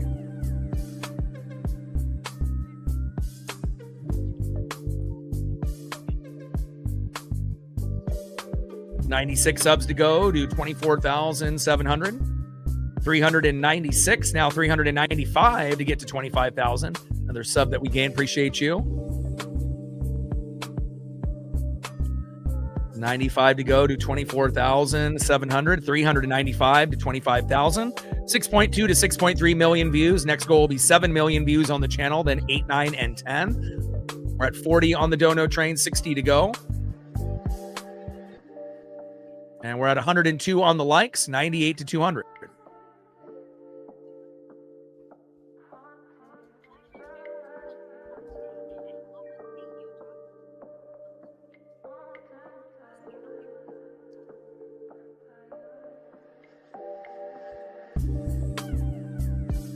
And shout out to Sean and H for getting us going. Appreciate the two of you very, very much.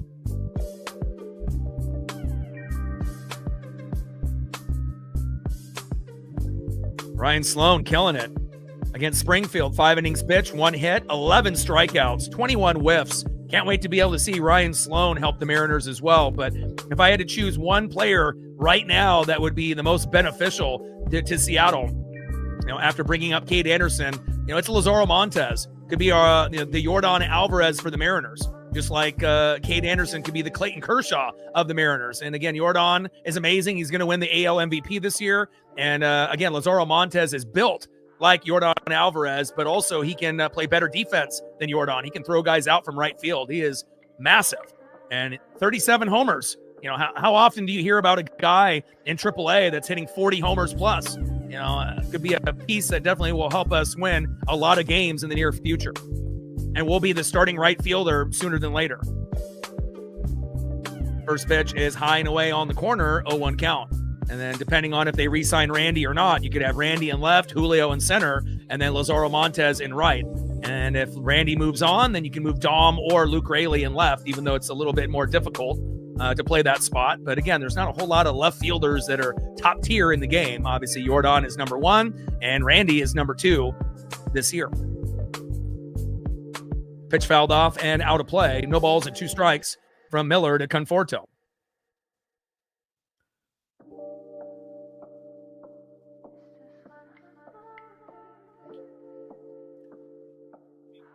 And nice catch there by Victor Robles. And that is 2 away. Yeah, and every once in a while we'll have a few ESP moments. I'll try to talk things into existence and whatnot. But again, there are a lot of bandwagon and negative Mariner fans and a lot of bandwagon and negative Blue Jay fans based on, what happened last season. Both teams went on historic runs. It didn't work out. Both teams are struggling this year, but again, you just got to be resilient. And again, every fan base is going to have negative, and again, we want to make sure that we have more positive, not only here, but again, negative people, they cling to each other, and it just doesn't make anything better, based on life or, the Mariners. 1-0 pitch popped up. Robles is there, and Robles staying busy, and that is out number 3.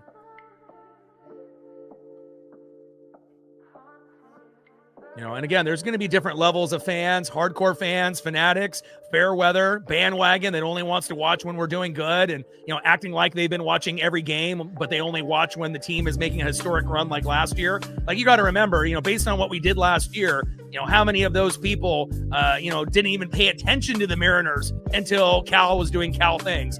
There was quite a few, and then obviously things have not been really great this season. And a lot of those people hopped off the wagon, and again, when we end up being good again, whether that be next year or the year after, they'll be back, and that's just how it is for certain fans. So, but I'm proud of the people that are going to stick with us, here, no matter what happens, good, bad, or ugly. And that's what about being a fan is all about.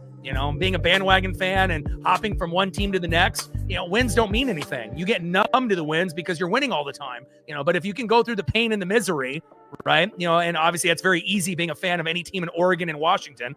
You can ask any of us, there's a lot of misery and pain, but again, there are going to be some moments of joy. And again, you just got to be patient for those times. But when you get them, the authenticity of the joy is so real, whether it's someone getting emotional or crying or losing their minds, in excitement, it's genuine and it's real. And those are the type of moments that you live for in sports. Facts. All right, let's go to the bottom of the 4th inning and let's see if we can chip away and get a little bit closer in this 3-run deficit. Next up for the Mariners, 0 for 1 with a K in the 9-hole, shortstop Leo Rivas. Batting second, 1 for 1 with a home run, as well as a stolen bag. Tridents up, Randy Arozarena. And batting third in the 2-hole, DHing the Italian stallion, Dominic Canzone. Shout out to my boy Brooks Beats with the best beats on YouTube. 95 subs to go to 24,700. 395 to 25,000. We're at 40 on the dono train, 60 to go. Great to see the father-son combo there walking in the concession area. Memories to be made, especially if you get to go with family. And Mariners have a very family-friendly ballpark, and we're at 105 likes, 95 to 200.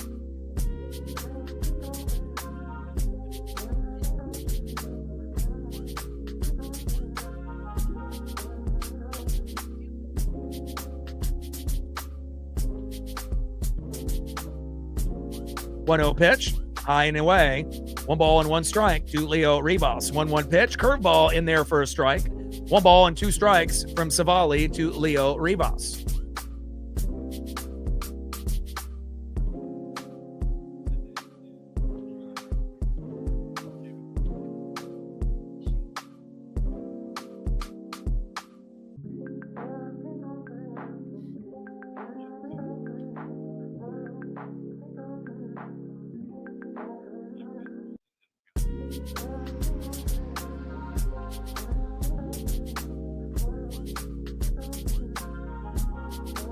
Rebecca with the tenor, appreciate you. Absolutely, you know it. One of our best female fans on the channel. Appreciate you. Trident's up, let's go M's. Rivas pops up into left and caught, and that is 1 up and 1 down. Appreciate you very, very much. We're at 50 on the Dono train. Shout out to Rebecca, and that's what it's about. It's no matter what happens, you know. And again, you know, for me, you know, things changed when I met Ken Griffey Jr. and not a lot of people, you know, can say that they've met someone like that, you know. And, you know, we've all been able to have certain things happen in our lives that have been very memorable, but I've been very blessed, you know, to be able to meet Ken Griffey Jr., get the autograph and the photo. Not only that, you know, meet his dad as well, get the autograph and the photo, and a little conversation with both father and son. And then a couple years later, being able to meet Sandy Koufax. And again, if I don't meet Griffey and Griffey Sr. and Koufax, you know, maybe I'm not here today, you know, doing, you know, streaming for sports. Maybe I'm, you know, doing video games instead. So, you know, again, sometimes certain moments in your childhood can carry over and make a positive impact for the rest of your life. And it certainly did. Pitch fouled off behind the plate and out of play. No balls and 2 strikes from Savali to Randy Orosarena.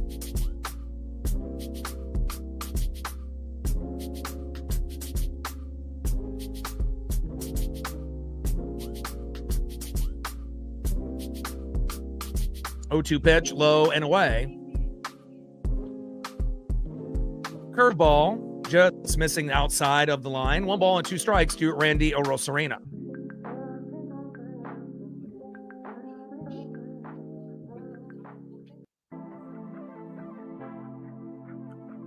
Cutter, high and inside. 2 balls and 2 strikes from Aaron Savali to Randy Orosarena. Come on, Randy. 2-2 pitch, low and at the knees with a splitter. Count now is full. 3 balls and 2 strikes to Randy Orosarena.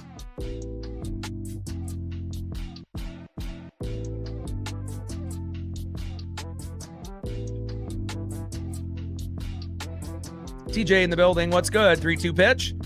And big swing and a miss there for Randy, and that is 2 away. Randy's at 20 home runs on the season, leading all categories with hits, RBIs, and home runs. But Dom is at 19, and so is Julio Rodriguez. And it would be great to have 3 guys, you know, above 20. And there's still time for Cole Young to be able to get to 20. He's at 15. And Cal Raleigh only needs a few more, you know, to be able to hit that number as well, even though he's had a very rough year. First pitch to Dom, curveball, dropping out of the bucket all the way into the dirt, 0-1 count. 19 homers, 56 ribbies there for Dominic Canzone. Get the espresso machine and the pasta ready for Dom. Let's go. 0-1 pitch, high and away. Curveball, 76 miles an hour. Good take there by Dominic Canzone. 1 ball and 1 strike from Savali to Dominic Canzone.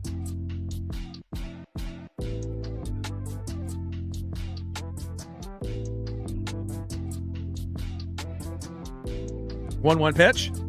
Little dribbler there by Dominic Canzone towards second base. Throw to first. Toe tap on the bag. And that is out number 3.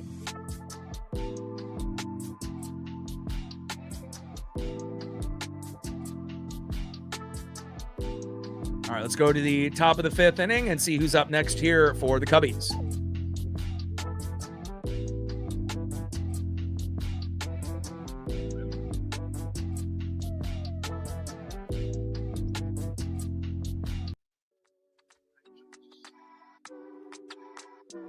Shout out to my boy Brooks Beats with the best beats on YouTube. Next up for the Cubs, 0 for 2 with a K. Center fielder, it's PCA, Pete Crow Armstrong. Batting second, 0 for 0 with a run and 2 walks, right fielder, Seiya Suzuki. And batting third, 0 for 1 with a run and a base on ball, first baseman in the 3-hole, Michael Busch. 50th anniversary for the Seattle Mariners, 40-plus years on the radio for this legend and icon. He's retiring after this season from the radio booth, one of the best of all time. And we dedicate every stream to the one and the only Rick Riz. I love you, and I'm going to miss you. And also, games left versus teams above 500 the rest of the way. Astros, 19. Rangers, 16. Mariners, 7. We have a great opportunity to make up these 3 games that we're back, and I do believe that we are going to win the division. Again, it's going to be much tougher for the Rangers and the Astros. We just got to take it one game at a time and be as positive as possible.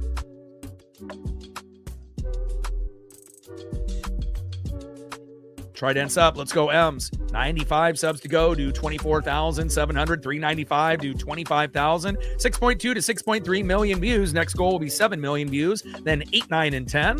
And let's see where we're at. We're at 50 on the Dono train with 3 individuals that support the channel through and through. I appreciate you guys very, very much. And we're at 114 likes, 86 to 200.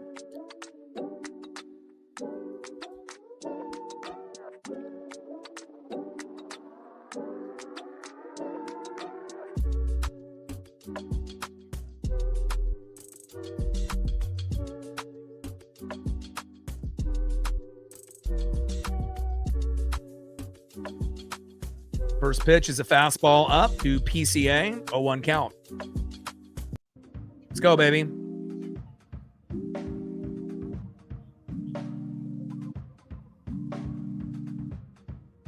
Relatively well. He did give up back-to-back homers before he exited, but we still had a fantastic comeback victory with hits by Weston Wilson, Leo Rivas, and then a walk-off by Randy Arozarena. So it could have been a little bit better, but if you actually are just looking at the overall vibe, it feels like he's going to be the Clayton Kershaw of the Mariners. And honestly, I think he's going to end up being the number 1 or number 2 guy with Logan Gilbert for years to come.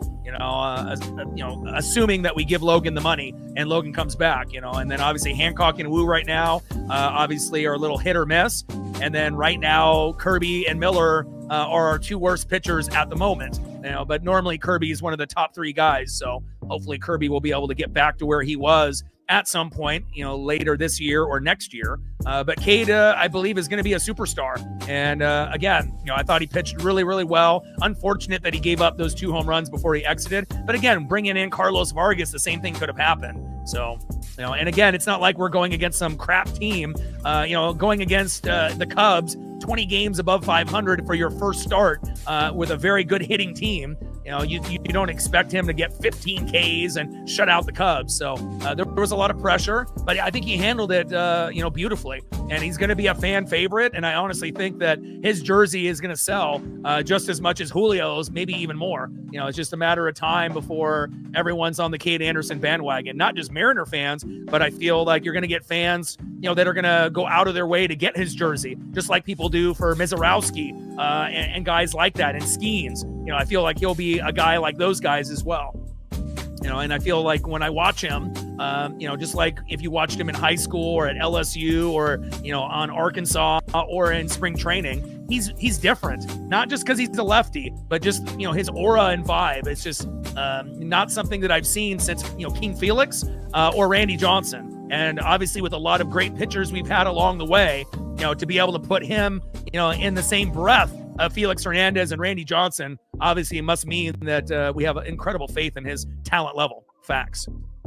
3-2 pitch, high and away, and PCA ends up walking to first.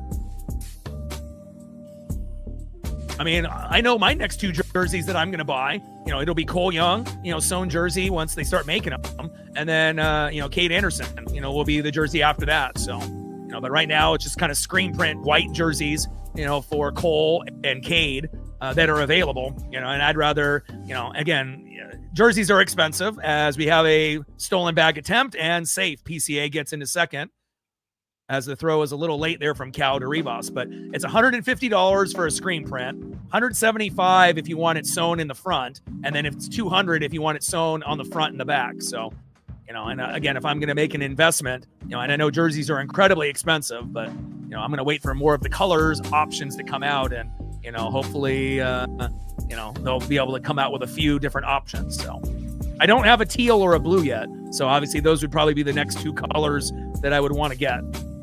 I don't have a steelhead jersey either, or a cream for that matter, even though the cream and the grays are off the board for the time being. 1-0 pitch, low and at the knees, but I think teal, blue, steelhead, and again, steelhead one is kind of just simple looking, and I already have a couple. I have this Julio white. I got the Griffey vested jersey, so it's like I think I'd rather go for a little bit more colors, like the City Connect blue that I absolutely love, but I would like to add on, and I got a Griffey gray, sewn jersey, but the away blue with the number in the front, the only jersey that has the number in the front, and then obviously the teal is kind of a sexy look too. Kind of gives me Mariner vibes with Griffey back in the mid-90s. 2-1 pitch, and that is low and away with the sinker, 93 miles an hour. 3 balls and 1 strike with a runner at second, PCA with no outs, and we got to be able to find a way to get these outs here. Got to keep the game within 3.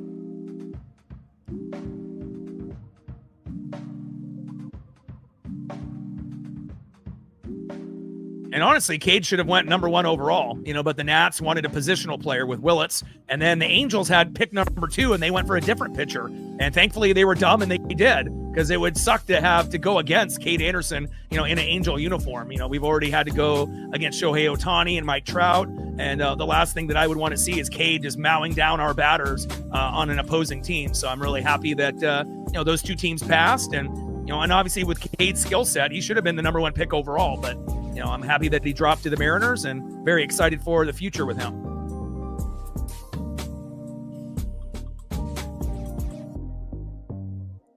Now we got runners at first and second for Michael Busch.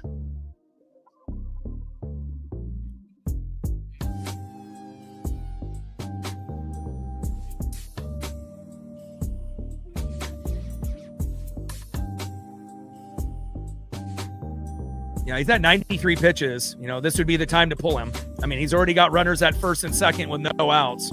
Like bring in, Ferrer, or Spire. But I can't wait until Brash comes back. That's really been the missing piece in the bullpen. We were 2 games above 500 with Brash, and we've been below 500 since without him.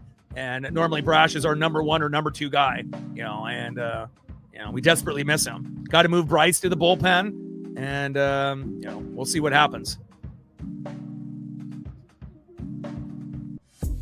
And I'm not really sure why we're pitching to Michael Busch here, as Bryce on his birthday is approaching 100 pitches. Are we just waiting for Busch to hit a 3-run jack and then for it to be 8-2? Come on. 1-0 pitch, low and away. And now you got Jose Ferrer warming up. But again, these are the types of things as fans, right? We can understand, with me and golf and a lot of the other people in the room, you have to understand when to pull a guy, And again, once you give up a guy at first or first and second, and there's no outs and you're already 90 plus pitches, it's time to pull.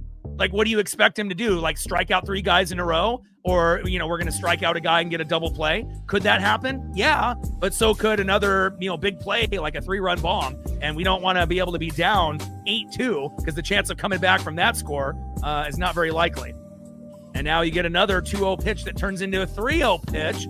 But again, this is Dan Wilson at its very finest. Not knowing when to pull a guy, keeping a guy in too long, bringing in the wrong guy, and having horrible batting lineups, game in and game out more times than not, and we need a better manager.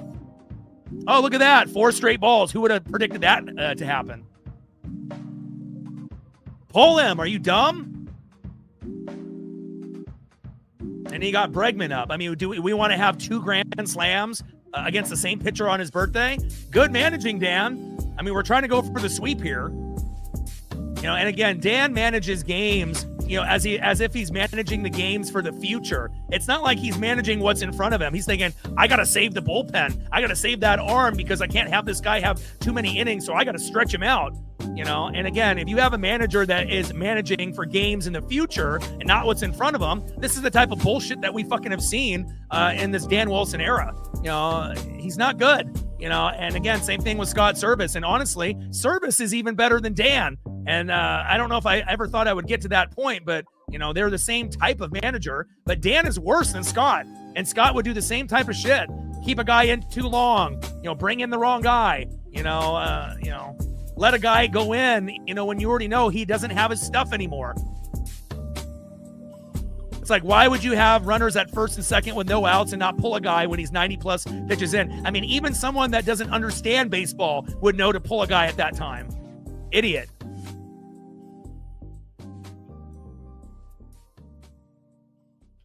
And it shows you, just because you're a former player doesn't mean that you're competent to be a manager.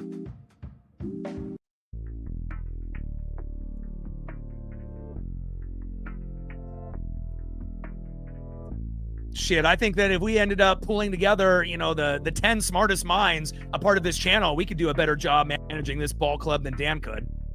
Maybe not even 10, maybe 5 of the most brightest minds in baseball. I mean, we watch these games, some of it's just common sense. It's like reading the room when you go to a party, you have to be able to read the room, and Dan has fucking no awareness. Doesn't know how to read the room if his life depended on it. 1-1 pitch, hard hit ball, laser in the left and out of play.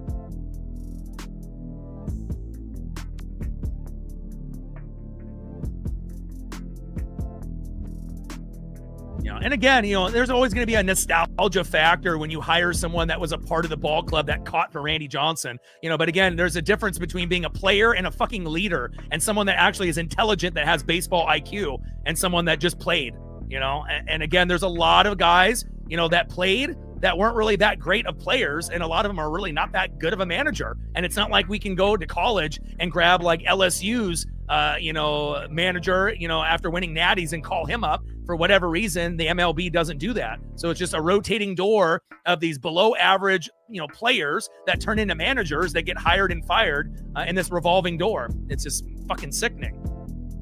I mean, there's only like 5 good managers out of 30. 2-2 pitch.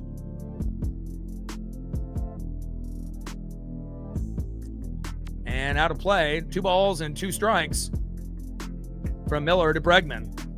What are we doing here?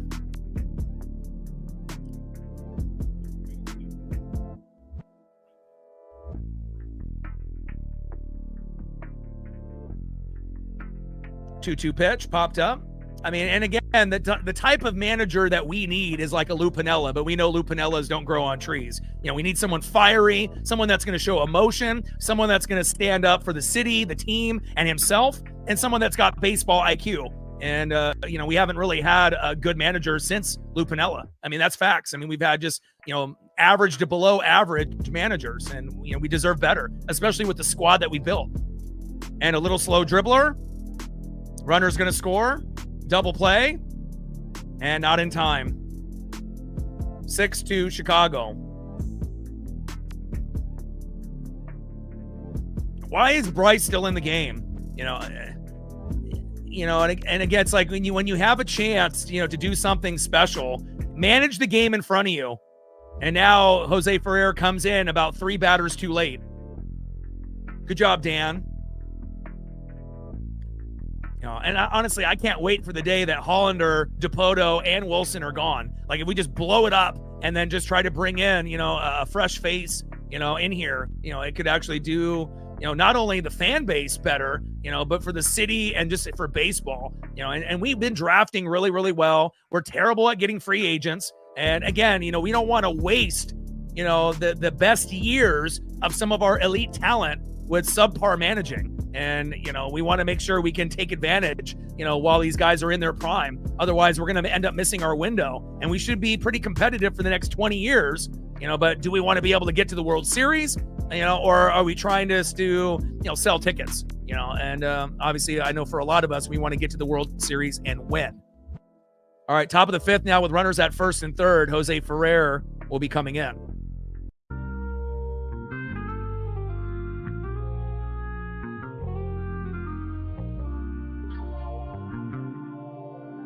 Yeah, let's just have Bryce Miller on his birthday pitch 104 pitches. When has he ever done that, dummy?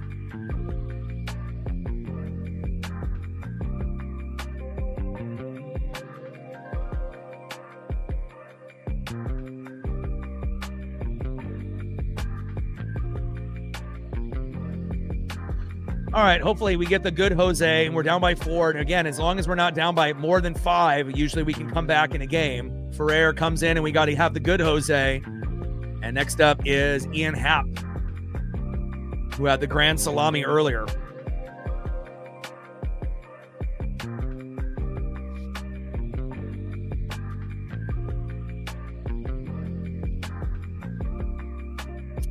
Yeah, one of the greatest of all time, Vin Scully.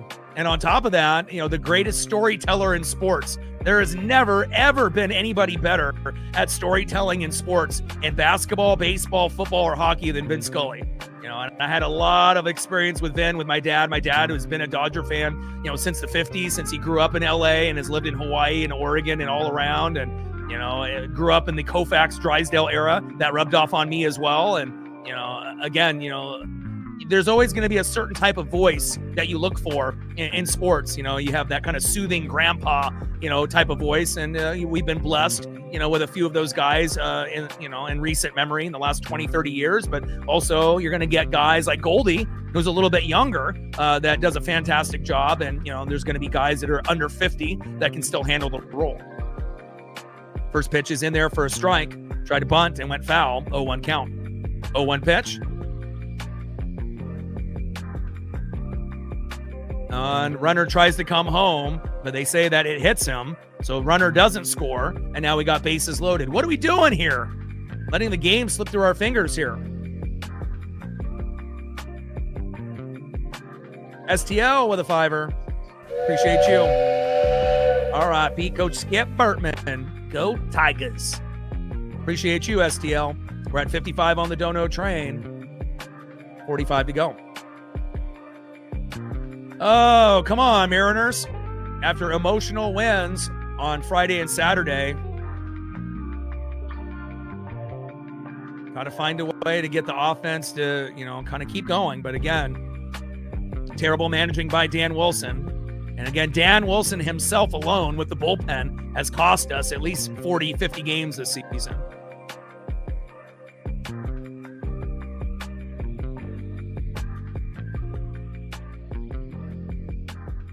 And a little dribbler towards third and out of play.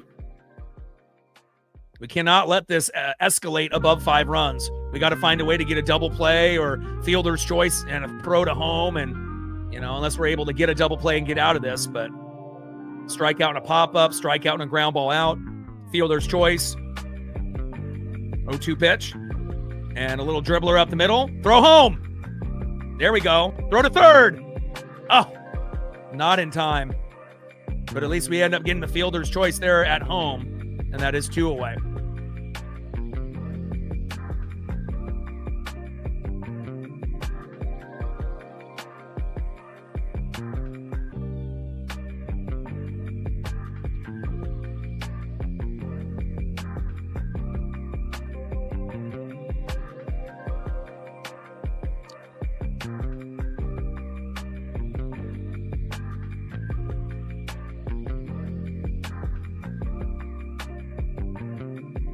All right, we're challenging the safe call at third, and we'll see if we end up getting the double play. I typically don't have time to do them anymore when we do baseball streams, but, I'll try to squeeze one in for you.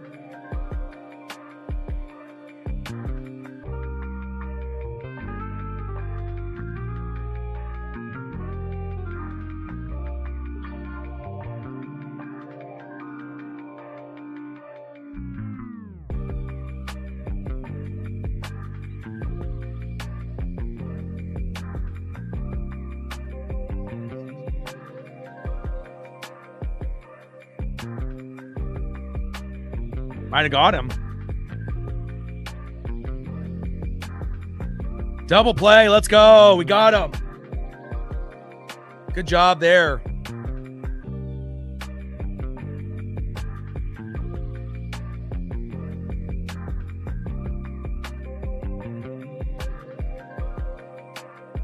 Nice double play there after the review.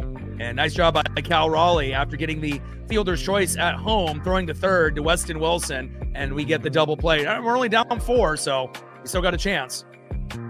But definitely could have been a little bit better if Dan would have pulled you know, with runners at first and second and no outs. I mean, it doesn't take a rocket scientist to understand that Bryce didn't have it. And here's your Skip Bertman. Rest in peace. Go Tigers, legend. Appreciate you.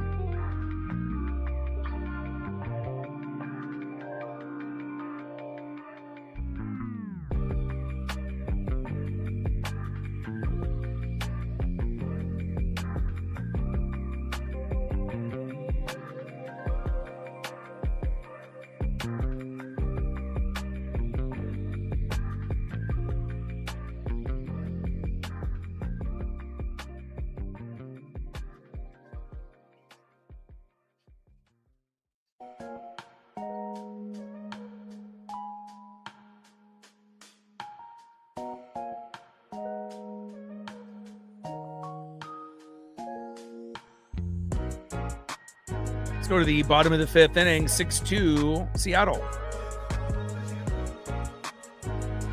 That one doesn't fit the page, but let's see if I can find something. Got to find the right dimensions.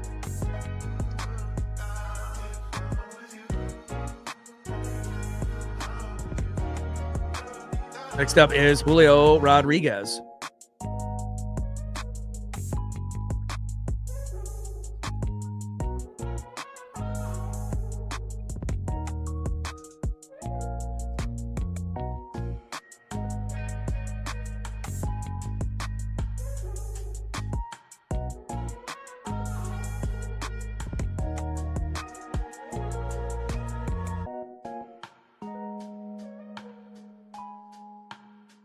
First pitch, and Julio's in there for a strike. 0-1 count. 0-1 pitch with a sinker is a ball. 1 ball and 1 strike to Julio Rodriguez. There you go, my brother.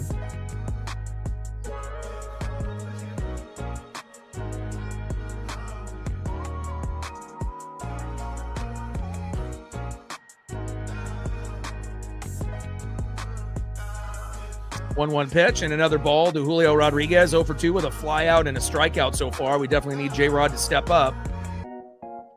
2-1 pitch, hard hit ball into right field, fading out of play with that cutter, 89 miles an hour. 2 balls and 2 strikes from Aaron Savali to Julio Rodriguez. And we need Julio to get going. He's at home run number 19 on the year. Next one is 20. And on deck is the big dumper, Cal Raleigh.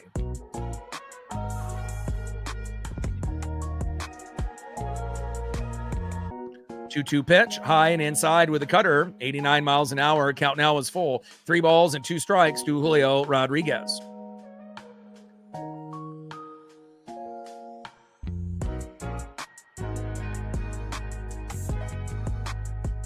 Three-two pitch, and they say that is strike 3 looking. No challenge by Julio. And that is 1 away. Next up is the big dumper, Cal Raleigh. And we just got to be able to cut into this lead and get it to 6-4, you know, by the time we get to the 8th inning. And on deck is Josh Naylor. Shout out to my boy Brooks Beats with the best beats on YouTube. Bottom of the 5th, 6-2 Chicago. Still plenty of time.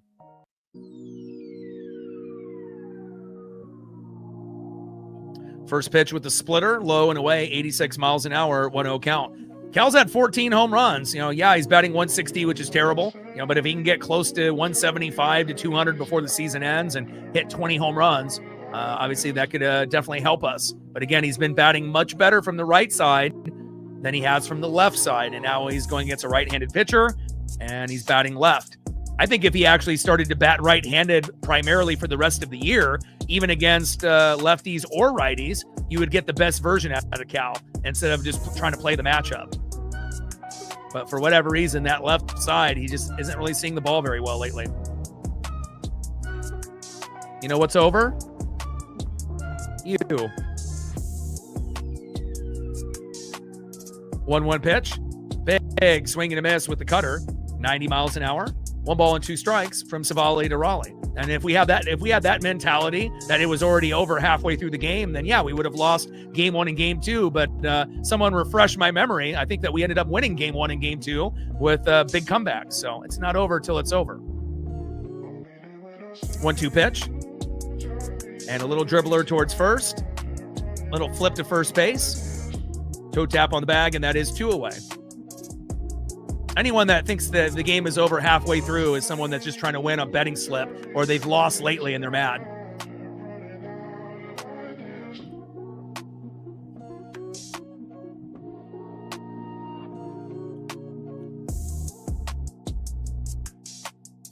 Next up is Josh Naylor.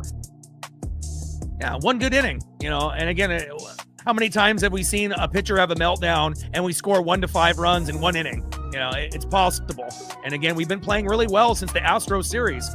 Pitching maybe hasn't been the greatest. Bullpen has been a little shaky. Defense at times is good, at other times a little shaky. But one thing that's been constant since the Astros series, besides game 1 against Milwaukee, is the hitting, right? We've been playing really well hitting-wise, since the Astros series. And we just got to be able to, keep the faith. 0-1 pitch, Naylor with a little blooper. And that is out number 3.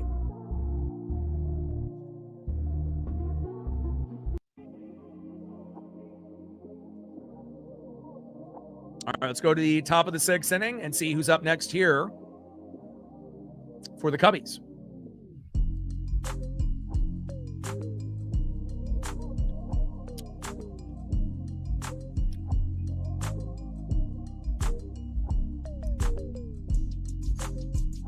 Casual fans will say things are over halfway through. Bandwagon fans, degenerates that bet every day and lose their paychecks in their houses, okay? But for real diehards, it's not over till it's over. 0 for 2 with a K, second baseman Pedro Ramirez. Batting second, 1 for 2 with a run and an RBI, DHing Michael Conforto. And batting third, 0 for 2 in the 9-hole, catcher Carson Kelly. End of the 5th inning, 6-2 Chicago.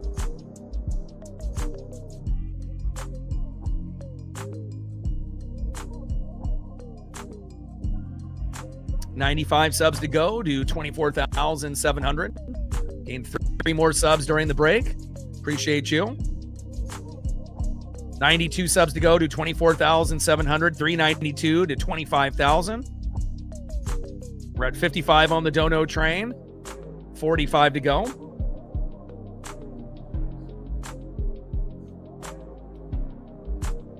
And we're at 125 likes. 75 to 200.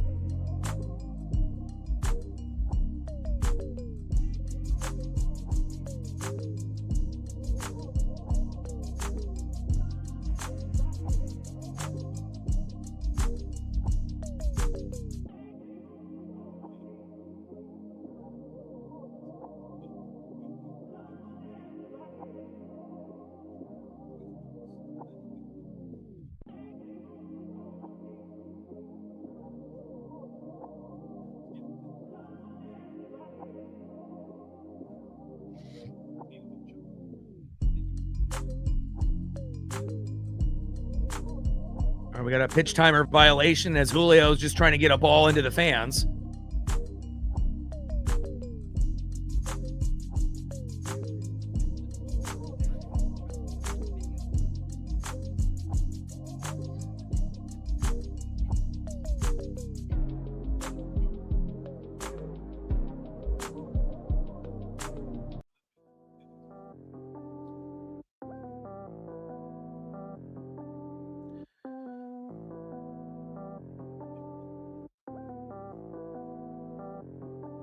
Yeah, well, it's not if they're coming back. They are coming back. It's going to be probably, Vegas, and then it's already pretty much a done deal with Seattle. So, because you have to bring in 2 teams if they have, 30. So, can't just bring back one. And there's a pretty good chance that Kevin Durant will come back to Seattle as well and retire a Sonic. So, line drive into left and a little base knock that goes to Randy Arozarena. And honestly, if you're a diehard NBA fan, from the last couple years, that's one thing. But if you grew up watching basketball, in the 70s, 80s, and 90s, or even in the early 2000s, it really hasn't been the same in the last 20, 30 years. It just really depends on what era you grew up in. If you grew up watching, Bird and Magic and Jordan and watching the next generation of Shaq and Iverson and Kobe, and Tim Duncan, it's not the same NBA that it was, 15, 20 years ago. And then even going back to the best eras in the 80s and 90s. So, but once the Sonics do come back, I'll do some Sonics games. I'll do some Blazer games. We'll do some Kraken. We'll do some NASCAR. We'll do some wrestling. Obviously my favorite things to do are obviously baseball with the Mariners and NFL and college football. But we'll fill in the gaps. If there's time to do other things. If there's something worth doing. Next up, pinch hitting is Tyrone Taylor. First pitch is fouled off. 0-1 count.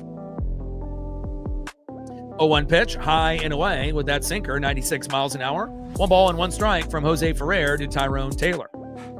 Now, obviously, and we obviously know in the Jordan era, he broke a lot of dreams and hopes for not only Sonic fans, but Utah Jazz fans as well, as well as the Phoenix Suns and Charles Barkley. I mean, there was a lot of teams that could have won if they didn't have to face Jordan and Pippen and Phil Jackson. So, obviously, having the three-peat and, doing the baseball thing after, obviously, his dad passed away, and then coming back and winning another three-peat, and Jazz losing 2 finals back-to-back, Sonics losing, and obviously Phoenix as well with Charles Barkley. So, but obviously we know, in this old school generation that Jordan is the best, and he always will be.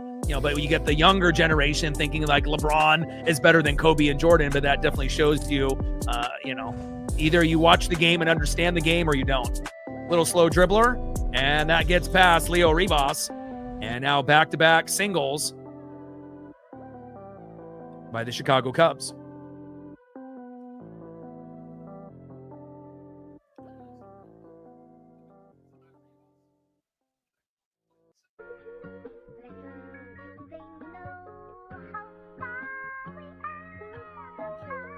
Come on, Jose Ferrer.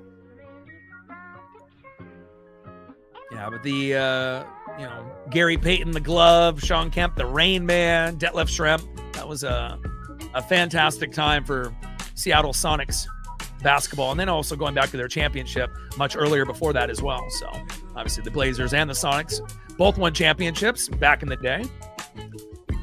And it'll be nice to be able to see both those teams competitive in the future. 1-0 pitch to Carson Kelly, fouled off and out of play. Runners now at first and second with no outs, and we can't have a meltdown by Ferrer. We got to be able to keep this within 4. Again, anything above 5 runs, it's going to be very difficult to come back. We're running out of time, and again, we got, 4 innings to go, bottom of the 6th, 7th, 8th, and 9th, and we just got to be able to chip away, but, we can't give up any more runs if we're going to try to come back and win this game 7-6. Pitch fouled off and out of play. 1 ball and 2 strikes from Ferrer to Kelly.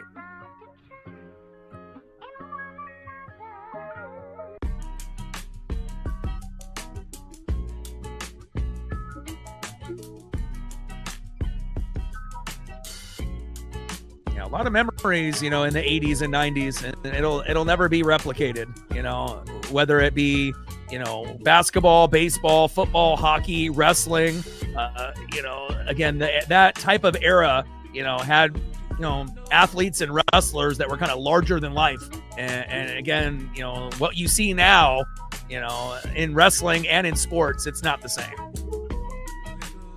And if you were able to be alive, during the 80s and 90s, you understand that. 2-2 pitch, little slow dribbler. Double play. Got him. There we go. Good double play. Runner advances to third, but we get 2.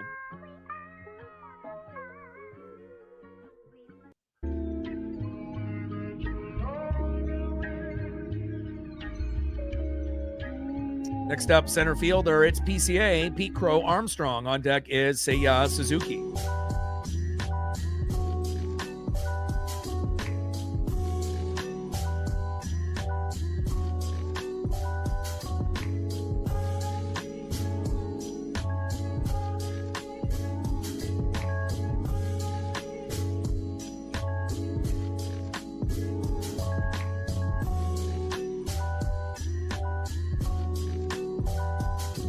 First pitch, bunts foul there to PCA, 0-1 count. Yeah, Oregon and Washington sports are like sibling rivalries. But I think there are certain fans, like myself, when we're not playing each other, I actually root, for the Beavers and the, the Cougs, and the Huskies and, Gonzaga, all the other teams, to have success. It's like, maybe when you're younger and you're more immature, it's like you only want your team to do well and everyone else just to fall off a cliff.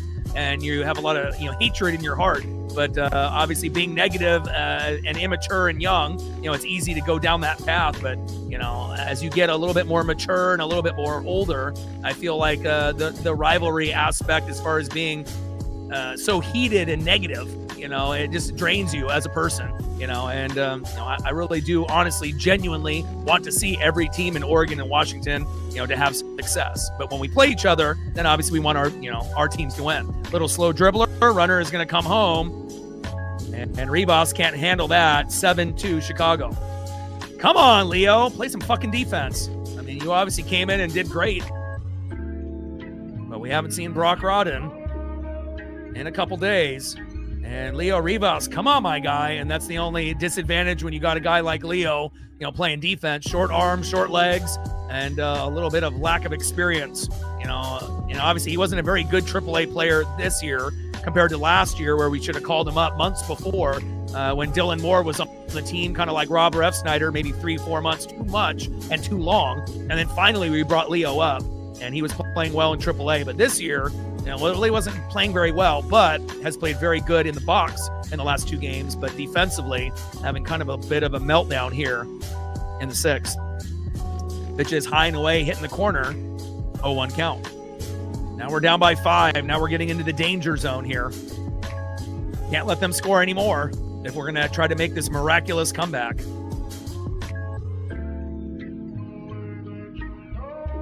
0-1 pitch, low and at the knees. 1 ball and 1 strike from Ferrer to Suzuki. And again, it feels like, in this type of game, we're going to need a 3-run bomb or a grand salami of our own to get back into this one. But again, we're going to have to get guys walked or hit by a pitch and not hurt. We're going to have to manufacture a few back-to-back-to-back hits. Slow dribbler towards first. Throw from Young to Josh Naylor. Toe tap on the bag, and that is out number 3. All right, Ferrer didn't do a very good job. Neither did Leo Ribas there defensively. But again, we just got to hope that the bats can come alive, and we have to chip away. We have to try to get about a run or 2, kind of, pretty much the rest of the way. Take it from 7-2 to 7-3 to 7-5 and then 7-7, and just try to find a way to win this game 8-7 or 9-8, obviously, which is a big ask. But again, anything is possible in baseball. All right, let's go to the bottom of the 6th, and we need some offense. Next up, 0 for 2 in the 6 hole, third baseman Weston Wilson. Batting second, 0 for 2 with a K, second baseman Cole Clutch Young. And batting third, 0 for 1 with a run and a base on ball, right fielder Victor Robles. Trident's up. Let's go, M's.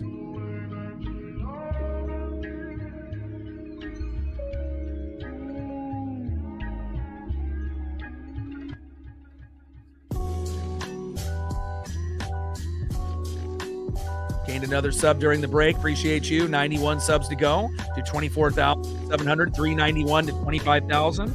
6.2 to 6.3 million views. Next goal will be 7 million views, then 8, 9, and 10. We're at 55 on the Dono train, 45 to go. Shout out to our female audience, our regulars, our mods, our new subs, and everyone watching in the United States, Canada, Mexico, South America, Asia, and beyond. We are global, baby. And we're at 136 likes, 64 to 200.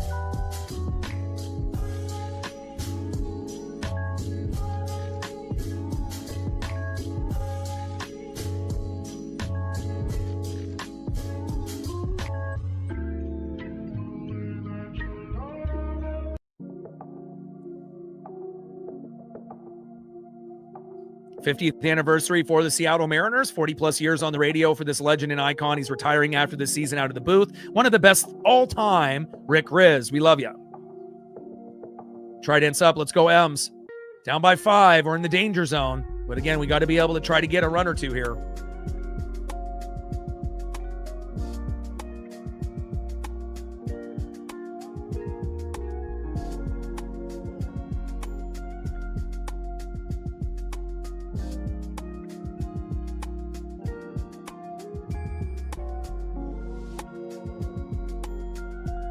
Big swing and a miss. No balls and 2 strikes to Weston Wilson.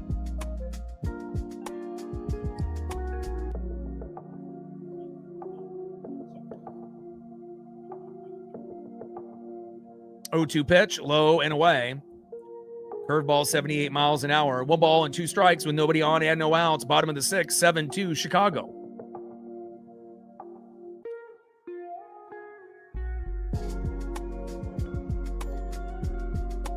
One-two pitch, high and inside with a cutter, 89 miles an hour. Savali on the mound, Weston Wilson in the box. Come on, Weston.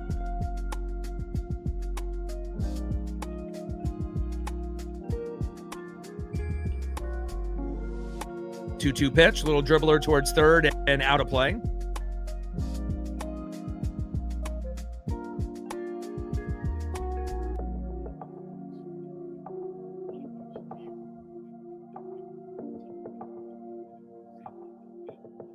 Two-two pitch. And a hard hit ball into right field, fading out of play. Sinker 94 miles an hour there by Savali. 2 balls, 2 strikes, nobody on and no outs. Bottom of the 6th, we're down by 5. We got to try to get to 7-5 by the 9th. And if we're able to do that, we should have a chance. Unless we're able to make up all the runs by that point, but that's a big ask. And Wilson hits one into the gap. There we go. Good job by Weston Wilson, who's played very well the last few games. Nice job, Weston. And we're going to need him to play well as he fills in for Brendan Donovan going to the IL 7 days for the concussion. He's got the worst luck ever. Brendan Donovan getting hit in the head in the batting cage. Like, with all the injuries that he's had this year, we're going to have to try to do our best without Donnie, and we wish him a healthy, speedy recovery. Next up is Cole Clutch Young, who's due for a home run. And next one will be home run number 16. And I couldn't think of a better time for him to hit number 16 than right here to get it to 7-4. Come on, Cole. 0 for 2 with a strikeout and a pop out. Come on, Young. 1-0 pitch, low and away. Curveball, 80 miles an hour. 2 balls and no strikes from Savali to Young.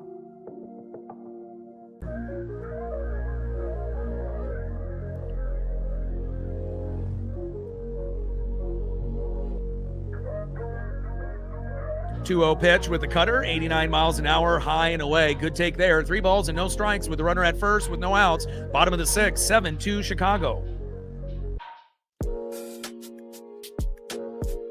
Appreciate you. 3-0 pitch in there for a strike. 3 balls and 1 strike with a runner at first and no outs. Bottom of the 6th, Cubs up by 5, 7-2.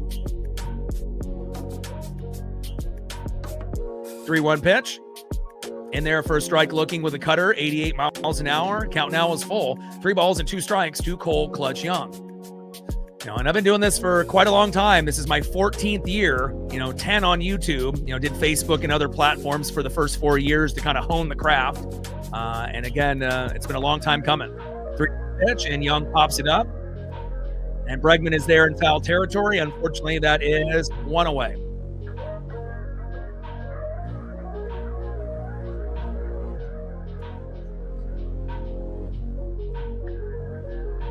Next up in the 8-hole, right fielder Victor Robles. On deck is Leo Rivas.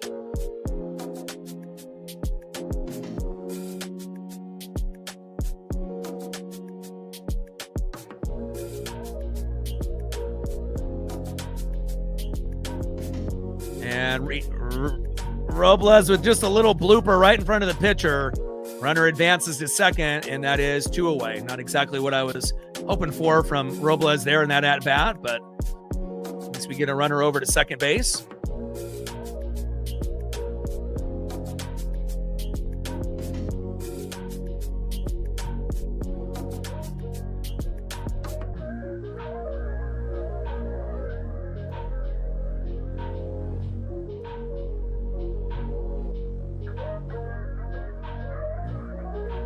First pitch with the cutter, 89 miles an hour for a ball, 1-0 count. Come on, Leo.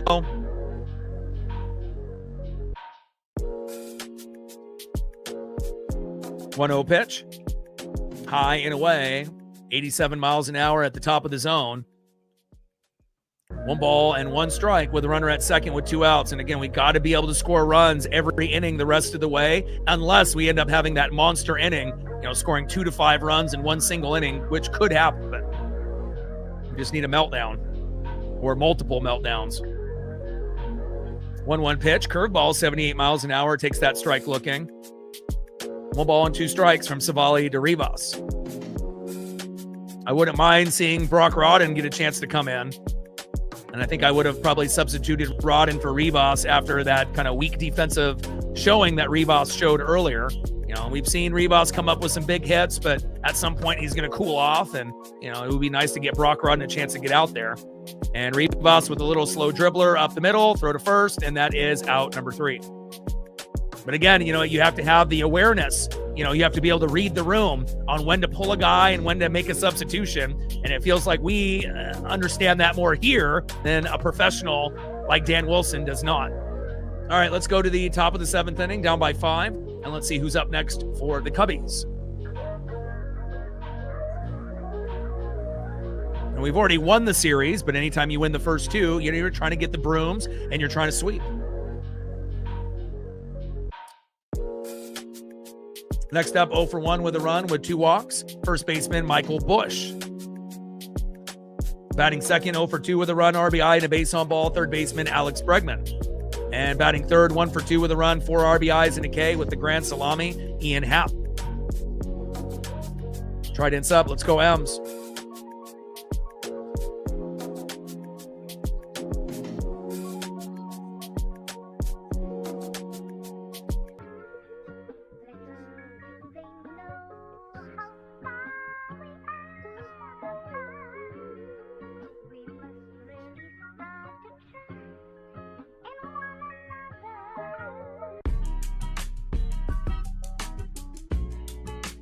$91 subs to go, 24,700, 391 to 25,000. At 55 on the dono train, 45 to go for myself and Paisley, and we're at 140 likes, 60 to 200.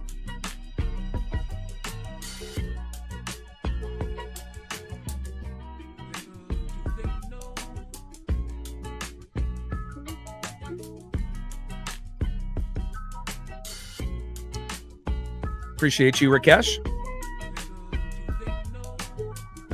Shout out to my boy Brooks Beats with the best beats on YouTube.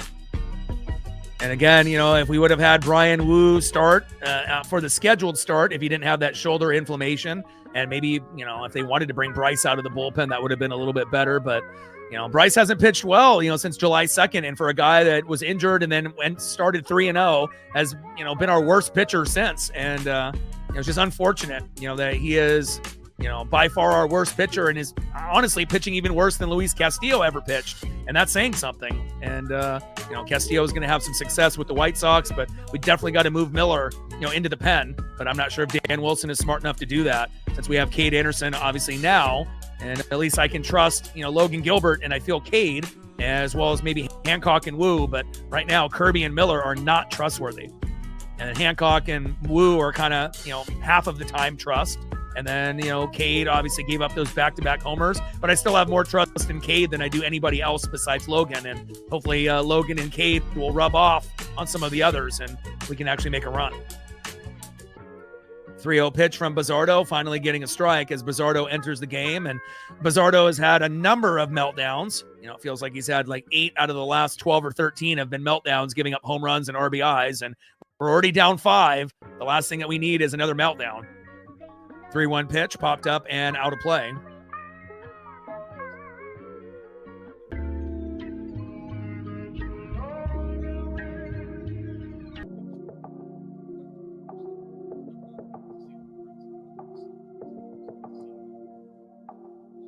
Three-two pitch, and that is strike 3. Nice job there by Bizzardo, and that is 1 away.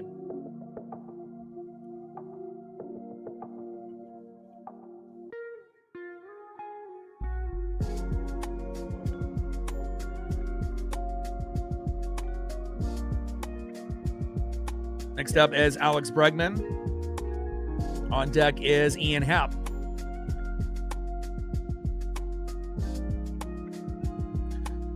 First pitch into Bregman is a ball, 1-0 count. And again, we got a real tough series. I mean, it feels like every series has been tough in August because you know what? It has been. We have had the hardest schedule in baseball in August. But we go from the hardest schedule in August out of 30 teams to the easiest in September out of 30.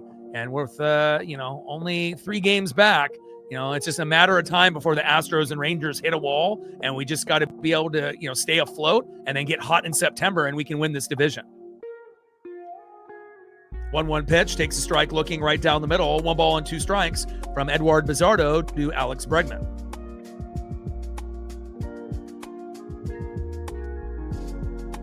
Sweeper, 84 miles an hour. Ends up being fouled off and out of play. 1 ball and 2 strikes with nobody on and 1 out. Top of the 7th, 7-2 Chicago.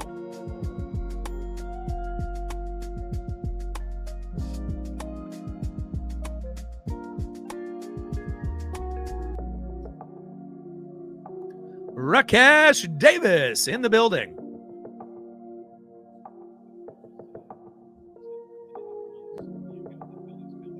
One-two pitch from Bizzardo.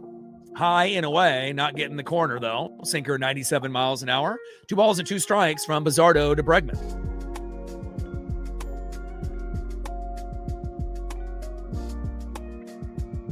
And hopefully one day Seattle will be able to have a competent manager. That's our dream, to have another Lou Piniella. Little slow dribbler towards third. Long throw. Overthrows Naylor. And it ends up bouncing off the dugout and runner is safe.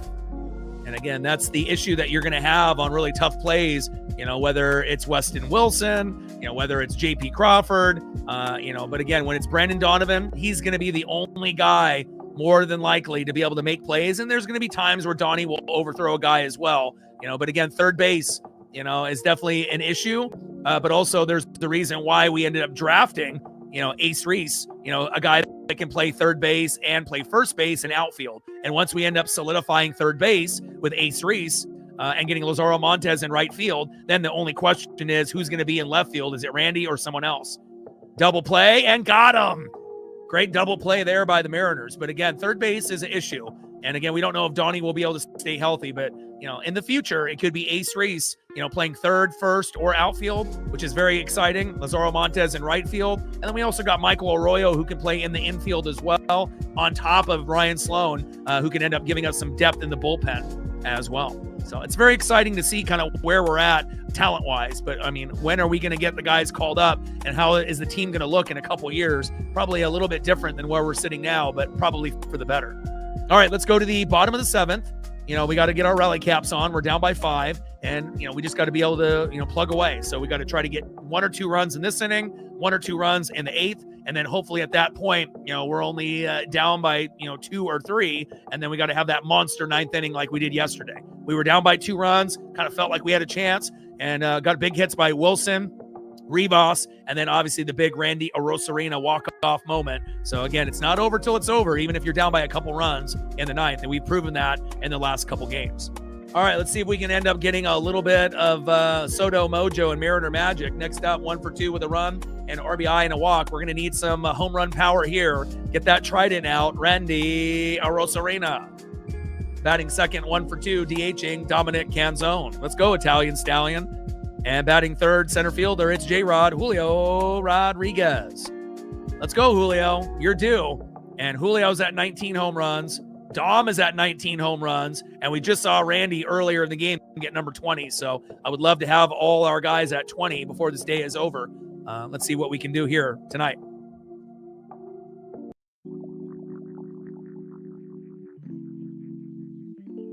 Shout out to my boy Brooks Beats with the best beats on YouTube. Gained another sub during the commercial break. Thank you so much. 90 subs to go to 24,700.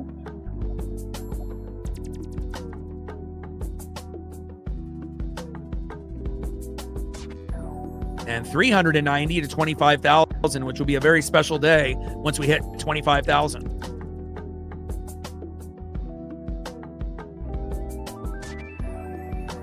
And shout out to Sean, Doggo Dad, 3 dogs and a cat with rescues as well. Salute. Age, a regular, always coming through and showing support as well. Appreciate you. Rebecca, probably one of our most consistent and most appreciative and supportive fans on the channel. We love you. And STL hasn't been here in a minute, but came through to show some love. I appreciate the 4 of you, and hopefully we'll get a few more to show some love before this game is over. Great double play by the Mariner defense there. And obviously, a lot of times you get double plays that go from second base, and then you try to go from first, but sometimes it ends up going from first to second, back to first. And again, great job there by the Seattle Mariner defense. All right, Mariners, got to find a way here. Yeah, obviously, short-term goal is 25K, then, obviously 30, and then 40, and then 50. And then my long-term goal will be 75, and then 100. And then to go from 6.2 to 6.3 million views to 10 million views, and then eventually 25 million views. But that's kind of like the long-term goal, 25 million views, 100,000 subs. Well, you just got to take it one sub at a time. And I plan on doing this for the rest of my life. So, plenty of time. And especially if the Mariners make the World Series and let alone win the World Series, that'll be the day that we take a huge, jump on the channel. And, I know that day will come.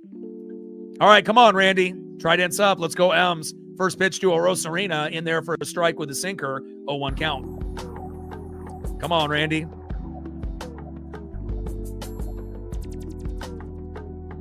And again, we're not just a baseball channel here. We do NFL, we do college football. I'll do NASCAR, I'll do NBA, I do college hoops for March Madness. If it comes down to doing some WWE or AEW or UFC or boxing, it just really depends on the event. But primarily, it'll be MLB during Mariner season, NFL and college football as well when it's that season. And then when we're waiting for baseball to get going, a little bit of NBA, NHL, Kraken, Blazers, Sonics when the Sonics come back, a little bit of NASCAR Cup Series and some racing, a little bit of WWE, AEW, and then obviously once we get into baseball season, even though we may have a strike, hopefully they get that resolved and we can still have a 100-game season.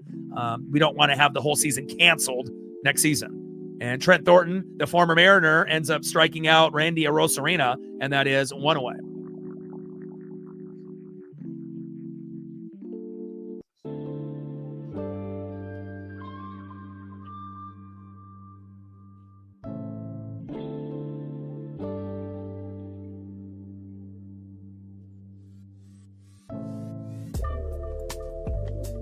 Popped up by Dominic Canzone. You got to be patient, my guy.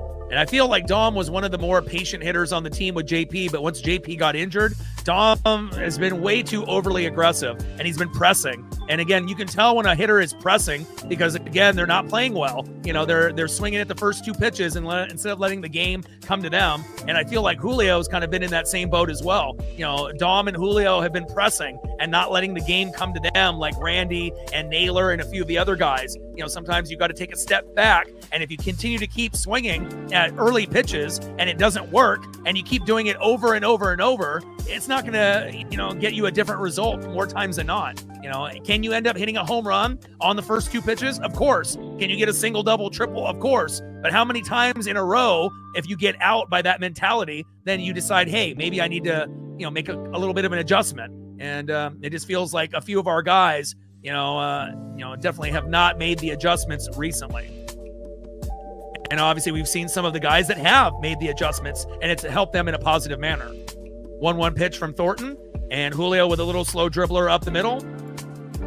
Throw to first, and that is out number 3. But we haven't seen the best version of Dom and Julio lately. Facts. End of the 7th inning, and we're still down by 5. Time is running out. We need to get a 3-run inning and a 2-run inning. And also on top of that, we have to pray that they don't score anymore if we're going to come back and win 8-7 in extra innings. Next up for the Cubs, 0 for 3 with a K, shortstop Nico Werner. Batting second, 1 for 3 with a run and a K, second baseman Pedro Ramirez. And filling in for Michael Conforto, Tyrone Taylor.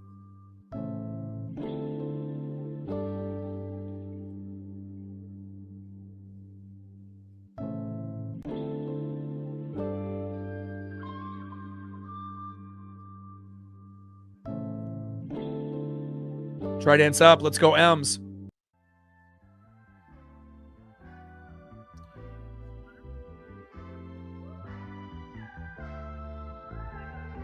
$90 subs to go to 24,700. $390 to 25,000. We're at 55 on the dono train, 45 to go. And we're down by 5, and that's kind of the threshold, the cutoff point where we can actually come back. Anything above 5, usually it's over for the most part, if we're being real and keeping it 100. All right, we're at 148 likes, 52 to 200.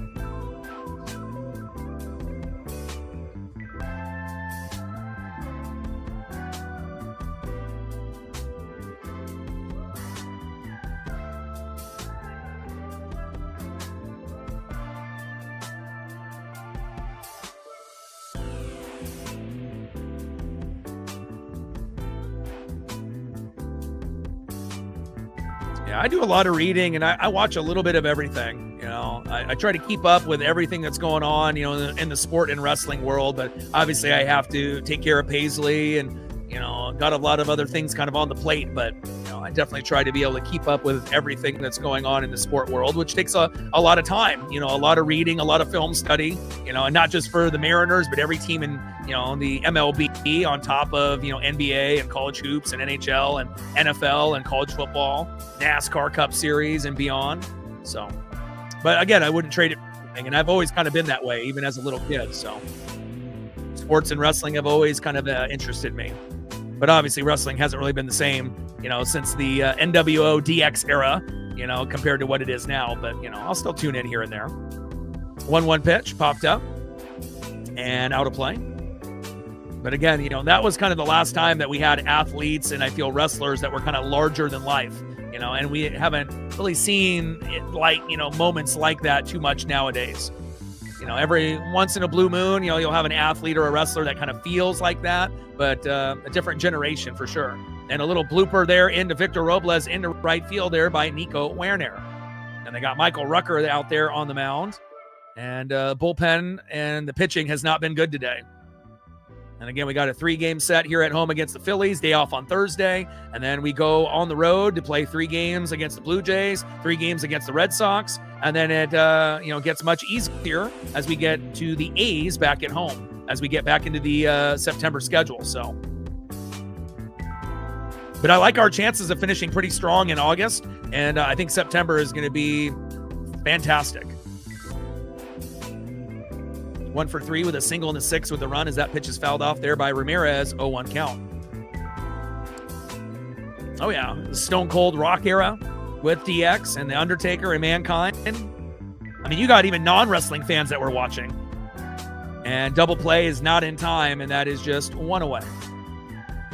I mean, NWO and DX and Stone Cold and Rock, that captivated audiences. And then if you even went deeper and enjoyed, ECW with RVD and Sabu and a lot of those others, it just depends if you were watching at that time or not. Next up, 1 for 1 with a single in the 6th, Tyrone Taylor.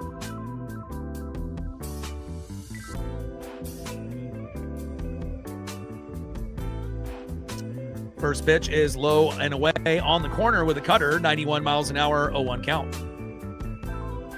Mr. Sacco. The Rock and Sock connection, I remember. 0-1 pitch, hitting the corner as well. 96 mile an hour sinker. No balls and 2 strikes from Michael Rucker to Tyrone Taylor.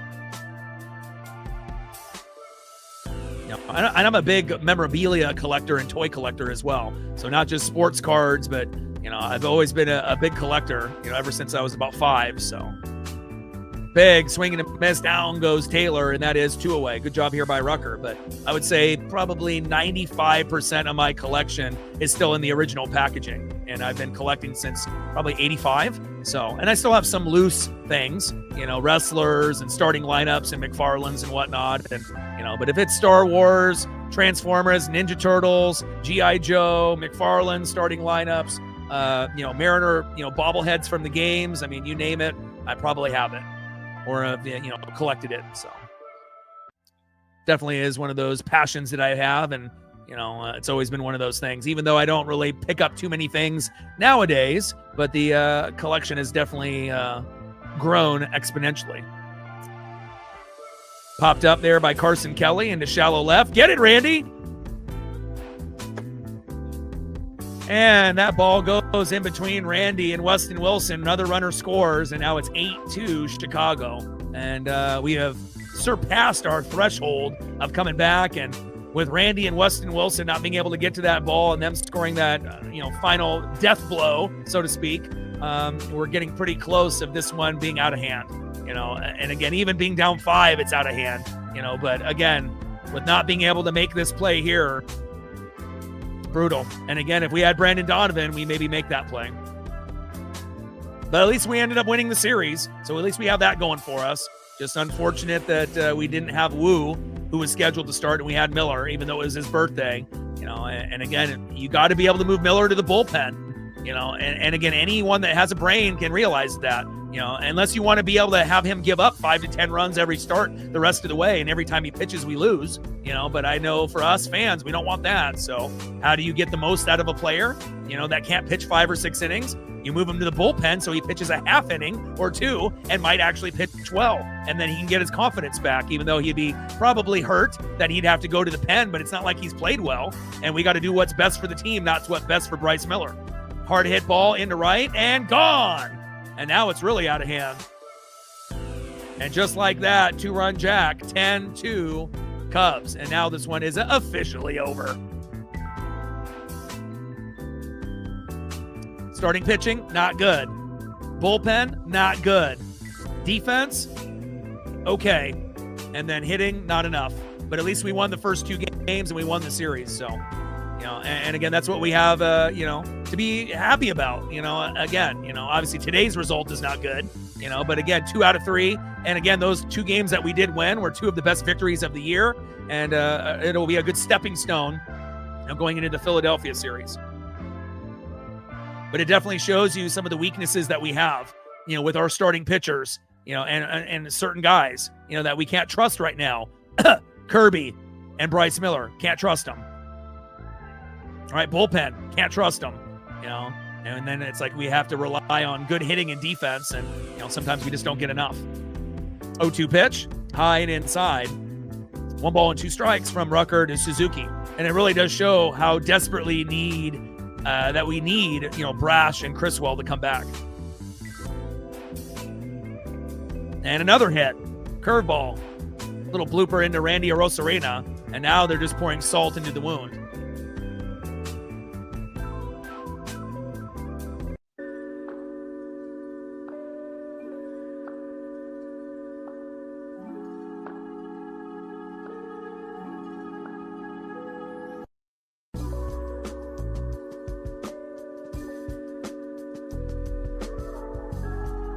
Hardy Boys, Edge and Christian, the Dudley Boys. It's going to be hard to replicate eras like that.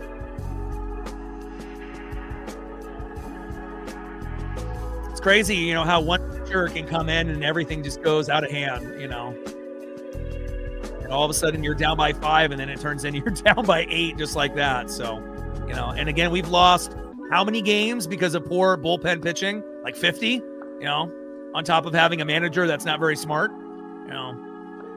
and Bush ends up hitting. Let's see where it hits him. Oh, front toe there.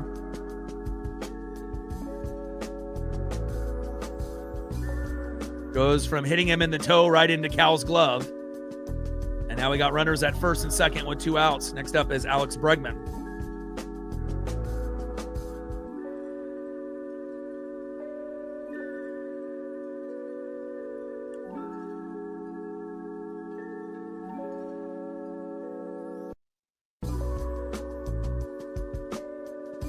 .1-0 pitch from Rucker to Bregman. High and away, 4-seam fastball, 96 miles an hour. 2 balls and no strikes with runners at first and second and 2 outs. Bregman 0 for 3, but probably a good chance of him getting a hit here since Rucker is having a meltdown. And wild pitch gets past Cal. Runners advance. And sometimes it just, that's the way it goes. But, thankfully we ended up winning the first 2 games in dramatic fashion. And that's what we have to be able to be positive about, even though we're going to drop this game. And again, we got the Phillies up next. And normally when we go to Philadelphia, a lot of times we get swept or we only win 1. But hopefully we can have some good vibes and we can end up going 2 out of 3 against Philadelphia. But we got to be able to pitch well tomorrow. 3-0 pitch in there for a strike. 3 balls and 1 strike with runners at second and third and 2 outs. Yeah, good, bad, or ugly. You know, we're never going to give up on this team. It's just unfortunate, you know, when you see a team that's, you know, down by about 4 or 5 runs, and it's kind of like, okay, it's going to take a lot, you know, to be able to come back, but it's still possible. And then all of a sudden you bring in a guy that just has the meltdown, and then, you know, it goes from, you know, being a game where it's 7-2 to 10-2, and then now we can't even get anybody out. And now we got bases loaded. Good job, Rucker. What are you doing? And that's why we need to get rid of guys like, you know, Davila and Rucker and all these other AAA guys. And even though, you know, Carlos Vargas is back, you know, obviously he didn't look very good pitching in his first game yesterday. So we need Brash, we need Criswell, and we need to move Miller to the bullpen. Hell, call up Ryan Sloan. I imagine he could do better than most of the guys that we have in the bullpen right now. But will the Mariners do it? Probably not. You know, call up Lazaro Montes. I mean, God, he's almost at 40 home runs in AAA. You know, but will the Mariners call him up? Probably not. You know, but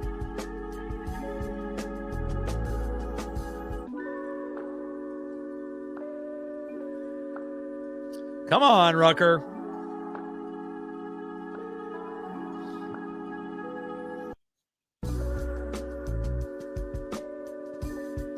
Prayers up for Libra. Pitches inside. 1-0 count.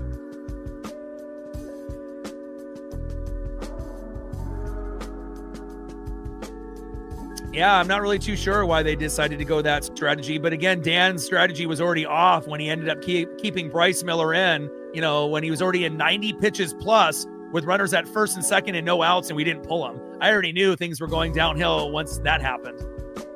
You know, but I was still hoping that the bats could potentially bring us back, and I didn't anticipate the bullpen, you know, kind of shitting the bed like this after, you know, Miller went out, but at least we won the series. So we have to be happy about that. And, you know, compared to us getting swept by the Cubs and then having to play, you know, the Philadelphia Phillies. So.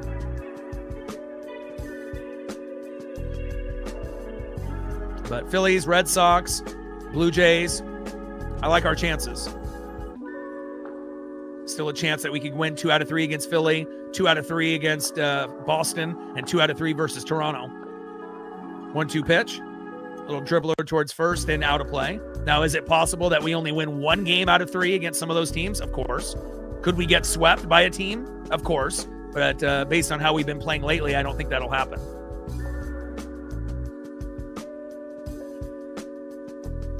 Now, Miller's been out a long time ago.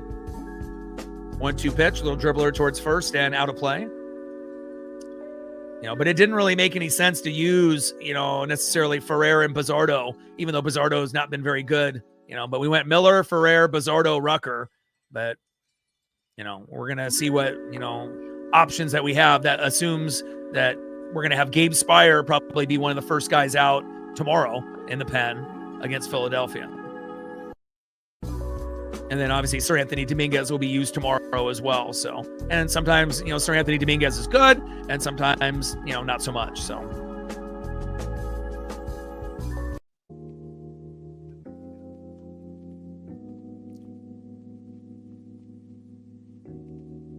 Two-two pitch popped up and out of play.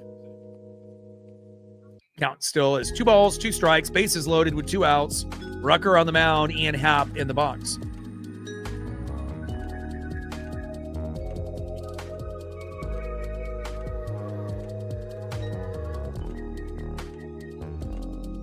Two-two pitch, low and away. Count now is full. 3 balls, 2 strikes, bases loaded, 2 outs. Come on, Rucker. And when Rucker first came up with Davila, they both were decent, but then they kind of progressively have gotten worse and worse and have started to look like AAA guys rather than pros. And you walk another batter and then you get a freebie to come in, and now it's 11-2 Chicago. Golly. I mean, just wasn't this game just a couple minutes ago 7-2?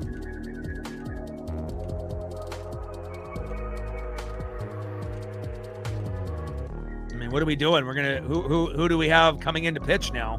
We're gonna use like one of our regular players like Robles and Rivas.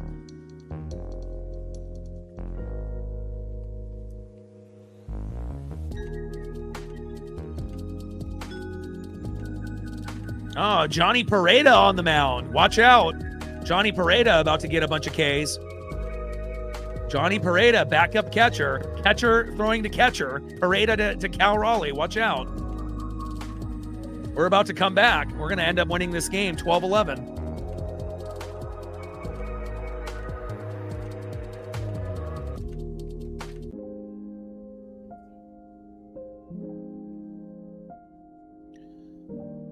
All right, hopefully Johnny Pareda, I wonder how he'll pitch, if he'll pitch just like Rivas and Robles did, just throwing like little 30-mile-an-hour lobs. I mean, we don't want it to get to the point where, we're in that Brewer range.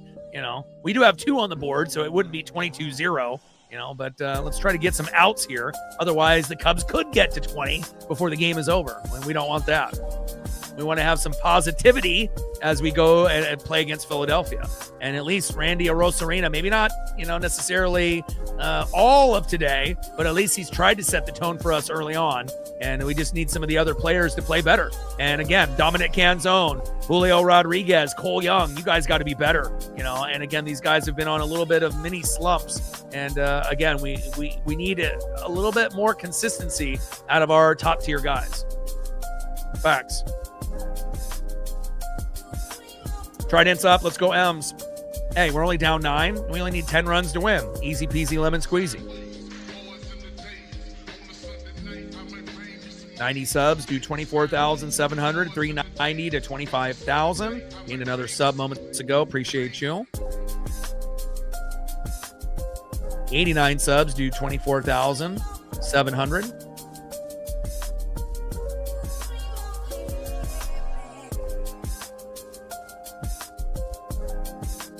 And 65-mile-an-hour pitch by Pareda. At least he's trying. He's not just throwing lobs like Rivas and Robles did. So 3.1 innings pitch, 9 hits, 7 runs, 3 Ks. So he's actually gotten a few Ks before. 1-1 pitch goes outside. 2 balls and 1 strike. And if you were going to go this particular route, why did we, put in Ferrer and Bizardo? And again, that's just bad managing by Dan Wilson.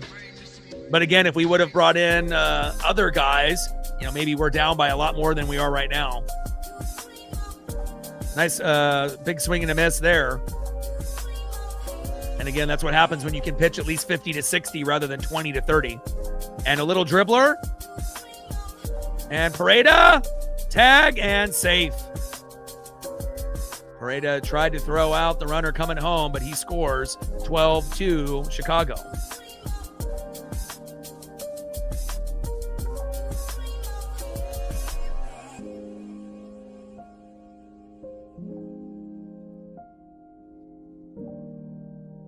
Well, the combination of Dan and the bullpen has lost us 50. As well as injuries. Not having Brash, Criswell, and Vargas, and having half of the bullpen be AAA guys, and having a lot of the starting staff not play up to their potential, besides Logan Gilbert. Obviously we weren't very good hitting team early on, but we've gotten better at that as the season has gone on. Hard hit ball, and gone! Another grand salami. Look at that. That's beautiful. 16-2 Chicago. Someone stop the bleeding, please. Ay, ay, ay. I mean, this game was just 7-2 moments ago. Multiple grand salamis for Chicago. But again, that might make them feel good, but remember, we won the series. We won the first 2 games. So, yes, this one stinks, but we ended up winning the series in the first 2 games and, in dramatic fashion as well.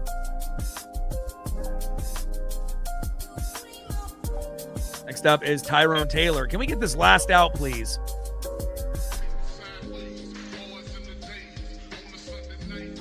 And a blooper that Randy can't get to, and another hit for the Cubs. Come on, Mariners.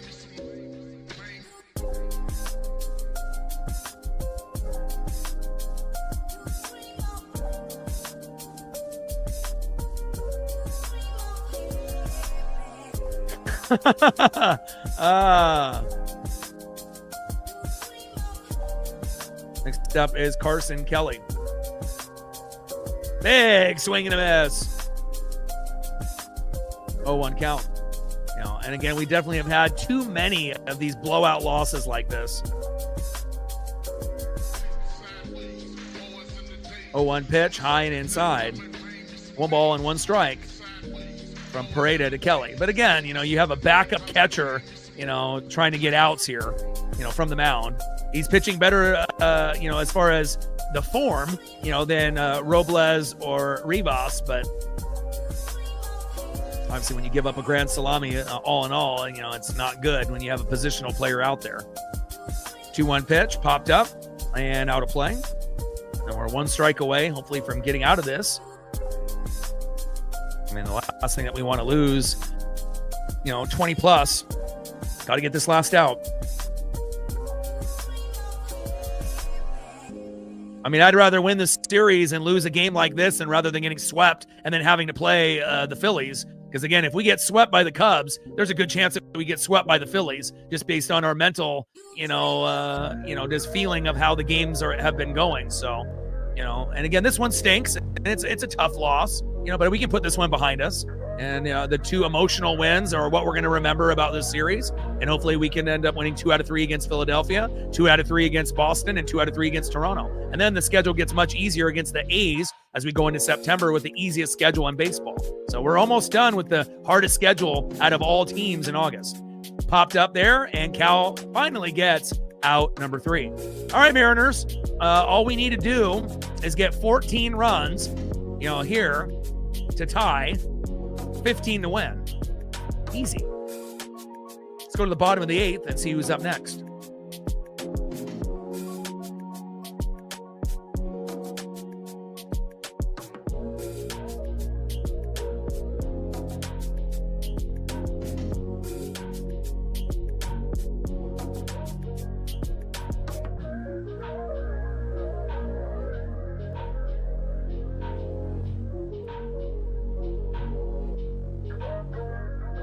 Ramirez had the grand slam, and then Happ had one.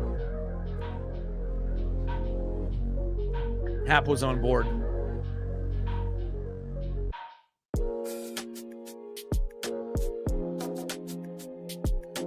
All right, Mariners, let's see if we can end up getting at least another run or 2 to give us some momentum. Next up, 1 for 3 with a K, big dumper, Cal Raleigh. Batting second, 2 for 3, it's Nails, Josh Naylor. And batting third, 1 for 3, third baseman, Weston Wilson. And we need Brendan Donovan back, and again, it's going to be hard, not to have him at third base and to be able to have him as a leadoff hitter, but hopefully Randy can continue, to be a hot leadoff hitter while we wait for Naylor to heal up.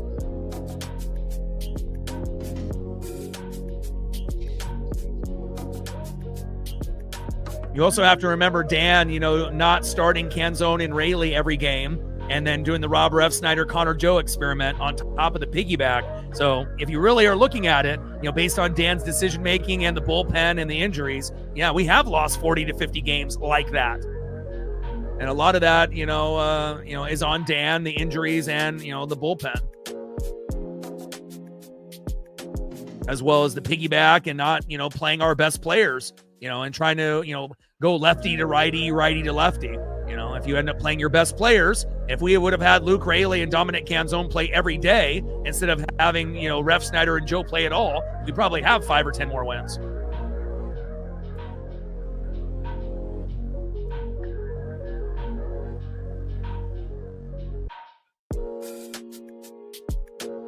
All right, come on, big dumper. Gets a bat from the right side, sees the ball better from that side anyways. And line drive to third, throw to first, and that is 1 away.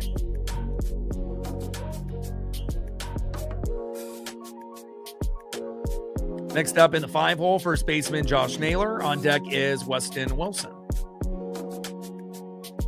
Again, you got to be mentally tough to be a fan of this team or any team in Oregon or Washington. It's not going to be for the faint of heart. You got to be able to understand that there's going to be bad losses, but there's also going to be amazing comeback victories like we saw in the first 2 games. So, you got to take the good, the bad, and the ugly. And today is the ugly. And the previous 2 days, were obviously beautiful. First pitch is fouled off there by Josh Naylor, 0-1 count. 0-1 pitch with the slider, 89 miles an hour in there for a strike. No balls and 2 strikes from Theobar to Josh Naylor.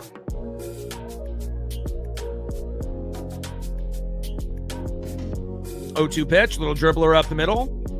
Throw to first, and that is 2 up and 2 down.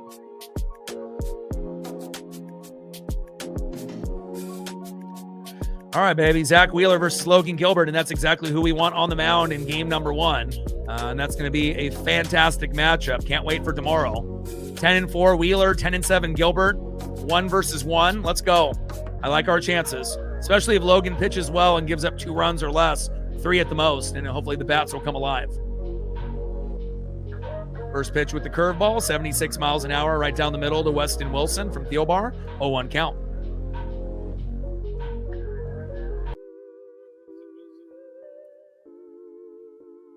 Oh, 1 pitch, low and away. Slider 90 miles an hour, 1 ball and 1 strike from Theobar to Weston Wilson.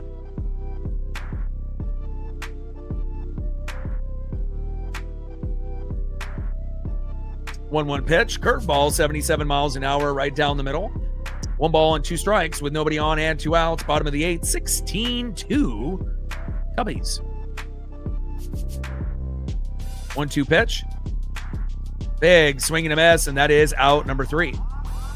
And hopefully we'll be able to have a quick top of the 9th. And then obviously we'll see what happens in the bottom for us.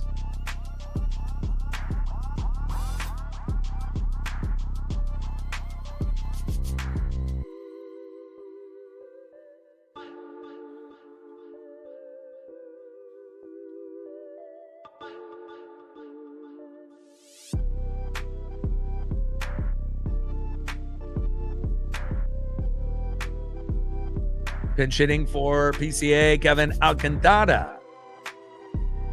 Batting second, 1 for 2 with 2 runs and 3 walks, Seiya Suzuki. And batting third, 0 for 2 with 2 runs, 2 walks, and a K, Michael Busch.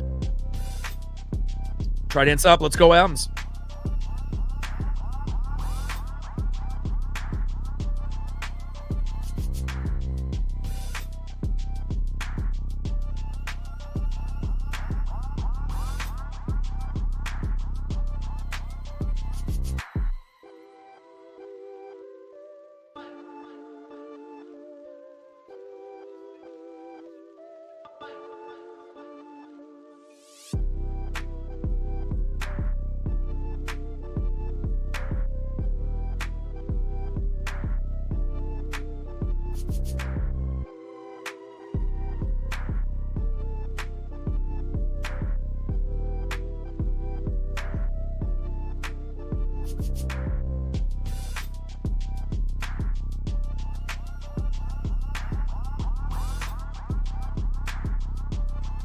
All right, we're at 155 likes, 45 to 200. See if we can get 20 more likes to get to 175 before the broadcast is over, possibly. All right, 55 on the Dono train, 45 to go.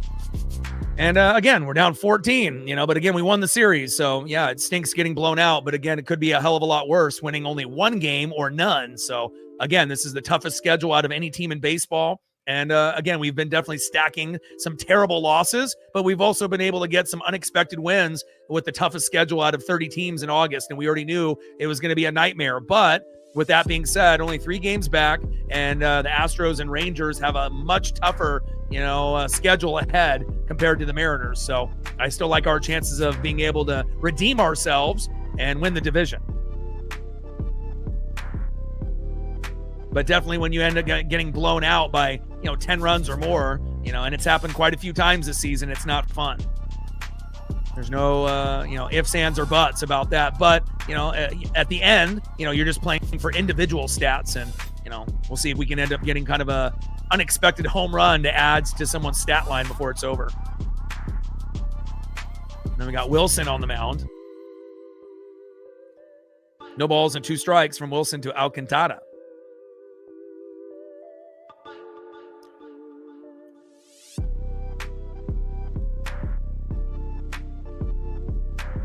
I mean, we're in great shape. We're only 3 games back, and then games left, with teams with above 500, record. Astros, 19 games, right? Rangers, 16, Mariners, 7. So, again, it'll be pretty easy to be able to come back and make up that difference. They're going to be having a lot tougher, time in September, Astros and Rangers. And again, even though the schedule is easy, we still need to do our job. But as long as, we can step on the gas and not play down to the competition, it's just a matter of time, before we end up catching up to the other two teams and hopefully surpassing them. And a line drive towards third and another base knock off Wilson. They got Wisdom at first base, filling in for Naylor.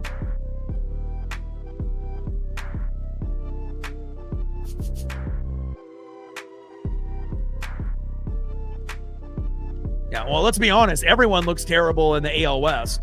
Astros are terrible. Rangers are terrible. And obviously, we've had some issues ourselves as well where we've looked good, but we've also looked terrible as well. So, but again, we've had more injuries than any team in baseball. So again, if we didn't have all of these injuries, you have to assume that we would have at least above 500 record at this point, but not every season is going to be like this season, and I've been watching this team for about 40 years and I have never seen a team more beat up than this Mariner team in 2026. So, and if we can find a way to still win the division based on all these bad things happening, and we can do anything.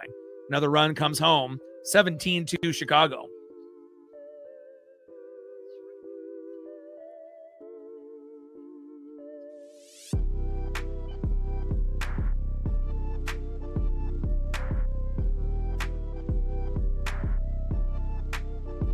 All right, Brock Rodden finally substituted in the game at third, Wisdom at first, and another line drive into left.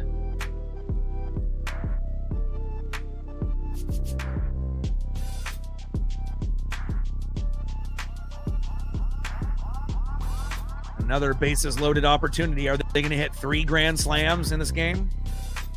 I would like to prevent them to get to 20, but scoreboard hasn't updated yet. It's 17-2.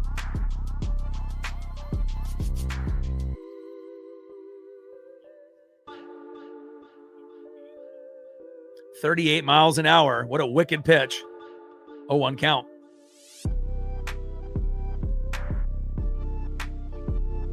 Oh, 1 pitch in there for a ball from Wilson. 1 ball and 1 strike with bases loaded and 1 out. I mean, we're just doing the lob, here with Wilson, which was kind of like how Robles and Rivas did it.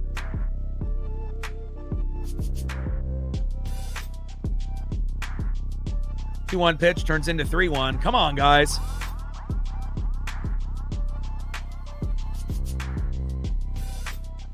Popped up and out of play, 73 miles an hour. I mean, if you're going to be a positional player, don't lob it. Throw, 50, 60 miles an hour. It may not be as good as a pitcher, but it's a lot better, than just throwing a 30-mile-an-hour pitch.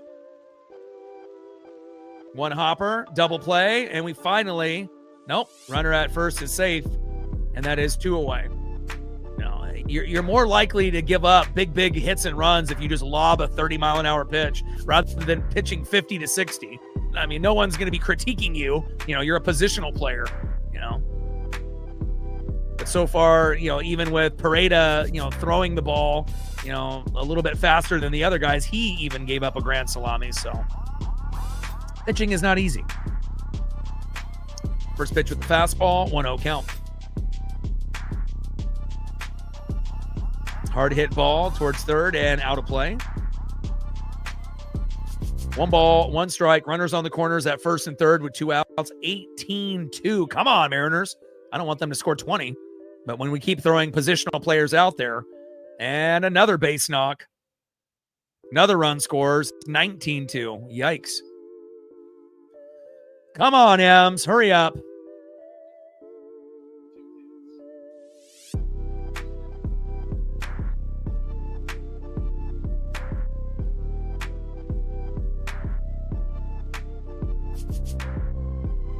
This isn't a celebrity softball game. Hurry up. I don't think it'll affect us. We already know what, that this one was over as that gets popped up. Julio Rodriguez is there. And finally out number 3. They will not score 20. Take that. All right. We're only down 17. So all we need to do, right, is get 17 runs here in the bottom of the 9th. 18 to win. Easy. And, hopefully we end up getting an unexpected home run to give us some momentum. But I don't think this loss will affect us whatsoever. And we're going to have our best pitcher on the mound tomorrow, Zach Wheeler versus Logan Gilbert. And that's exactly what we need after a tough loss. Have our number one pitcher on the mound. And, again, we did that obviously, recently, and it worked out. So I think it will work out tomorrow as well.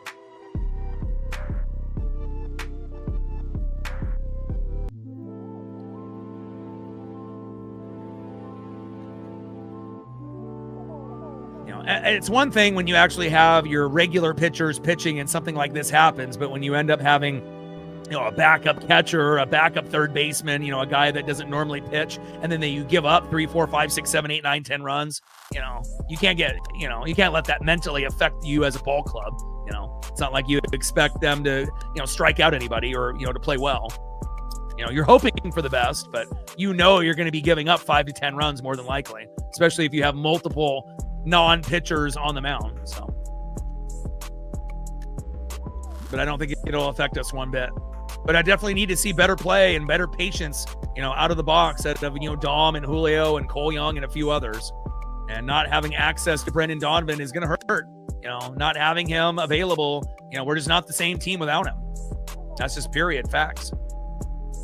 But Randy has done a good job leading off lately, but we need more than just Randy Arozarena.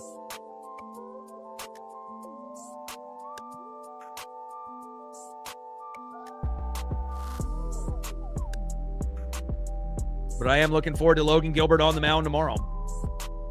And I am also looking forward to playing the Phillies at T-Mobile rather than in Philadelphia.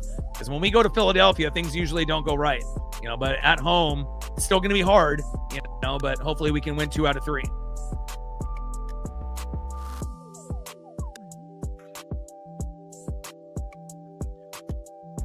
(2-0) count there from Kelly to Cole Clutch Young.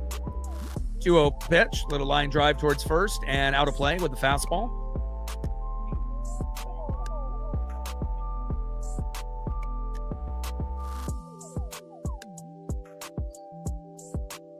(2-1) pitch. And there for a strike. 2 balls and 2 strikes to Cole Clutch Young. We got Young, Robles, and Rivas. 2-2 pitch. And Young with a blooper into right, and that is 1 away. All right, 2 outs away. 2 outs away from this nightmare game. But again, we did win the series in dramatic fashion in game 1, and especially yesterday in game 2, and that's what we have to remember. Not 19-2, but this guy right here, Randy Arozarena, having the game of his life yesterday.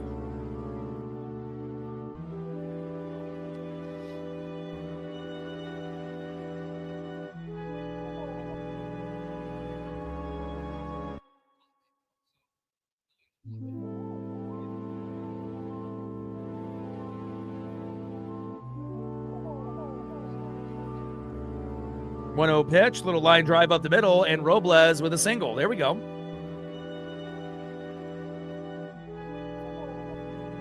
Next up is Leo Rivas. On deck is Randy Arozarena.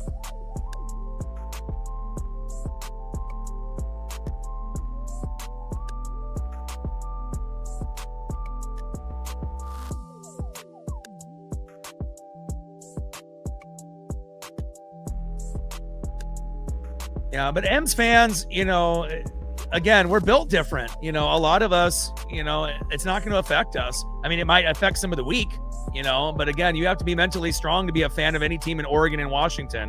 And again, if you can handle, watching this team and rooting for this team for 20 years in a row, having no hope of even smelling the playoffs, and you still love this team, like this type of loss doesn't affect me or a lot of other people whatsoever. 1-2 pitch popped up. And that is 2 away. I mean, if anything, when you're getting blown out like this, if you're still there, maybe you're hoping to catch a foul ball, get a little souvenir before the game is over. All right, final batter potentially here, Randy Arozarena.